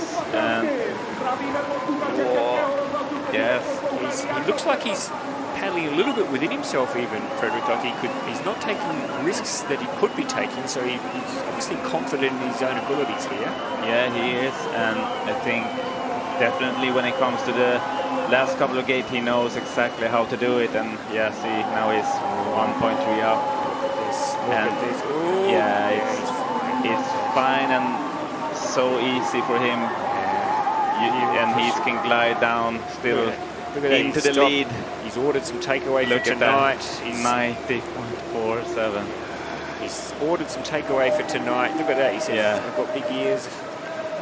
Or he's saying he's ordered some from the Big M. Yeah. He's ordered some takeaway there. He sent out a message to the delivery guys. That is a very good run from Yuri Prishkovic. What we would expect, Frederick Wallen, from the Olympic champion. Yeah, and I wonder the other kayakers has to watch his run and see what he did, because he just destroyed the time there, not pushing to the end, and yeah. I wonder who he's giving that message to. Who is he? What's that? What is that? I'll have to ask him. I'll have to ask him later on. Yeah, it's for his fans, I think. He's pointed to somebody, blown them a kiss, and then done the big M. Yeah. The big monkey ears, the big ears, Mickey Mouse ears. So there we are, confirmation, Frederick. Look at that lineup. Yeah. Some good young guys in there. I like that. Yeah. Prishkovic is at the top of the leaderboard. Kastrick, Dixon, Kretsky, 3 in a row. Exciting young paddlers, the future of our sport. Yeah, very good to see. And then Giovanni De Janeiro, Martin Duguid, Vit Prindes, David Laurent, Lucian Delfour and Hannes Agner. A lot of experience there. All the experienced guys sandwiching those 3 young guns. Yeah, and we have 3 Czech boats in the final as well, which will be tough for the other athletes, but there are some people in there who can make really good runs. Yeah, it's going to be exciting to watch. Yeah. Really exciting to watch. Frederick, thank you so much for being part of it. You're going to come back and do the final with me? Yeah, sure. That'll be wonderful, mate. We'd love to have you as part of the finals commentary. We'll be bringing to you that very soon. We've got women's final coming up as well. Some crackerjack racing. The best in the world, folks. The best in the world will all be on your screens in just a little while. Don't go anywhere. Go and make yourself a nice cup of coffee, or if it's at the appropriate time of the day, maybe have something a little bit more stiffer. I'm not condoning that sort of behaviour, but get yourself ready for some crackerjack finals action coming to you live from Prague. Second International Canoe Federation Canoe Slalom World Cup of 2023. We'll see you again very soon.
Téměř 16 hodin na 15 minut, 4 hodin a 45 minut, ale začíná první velké finále.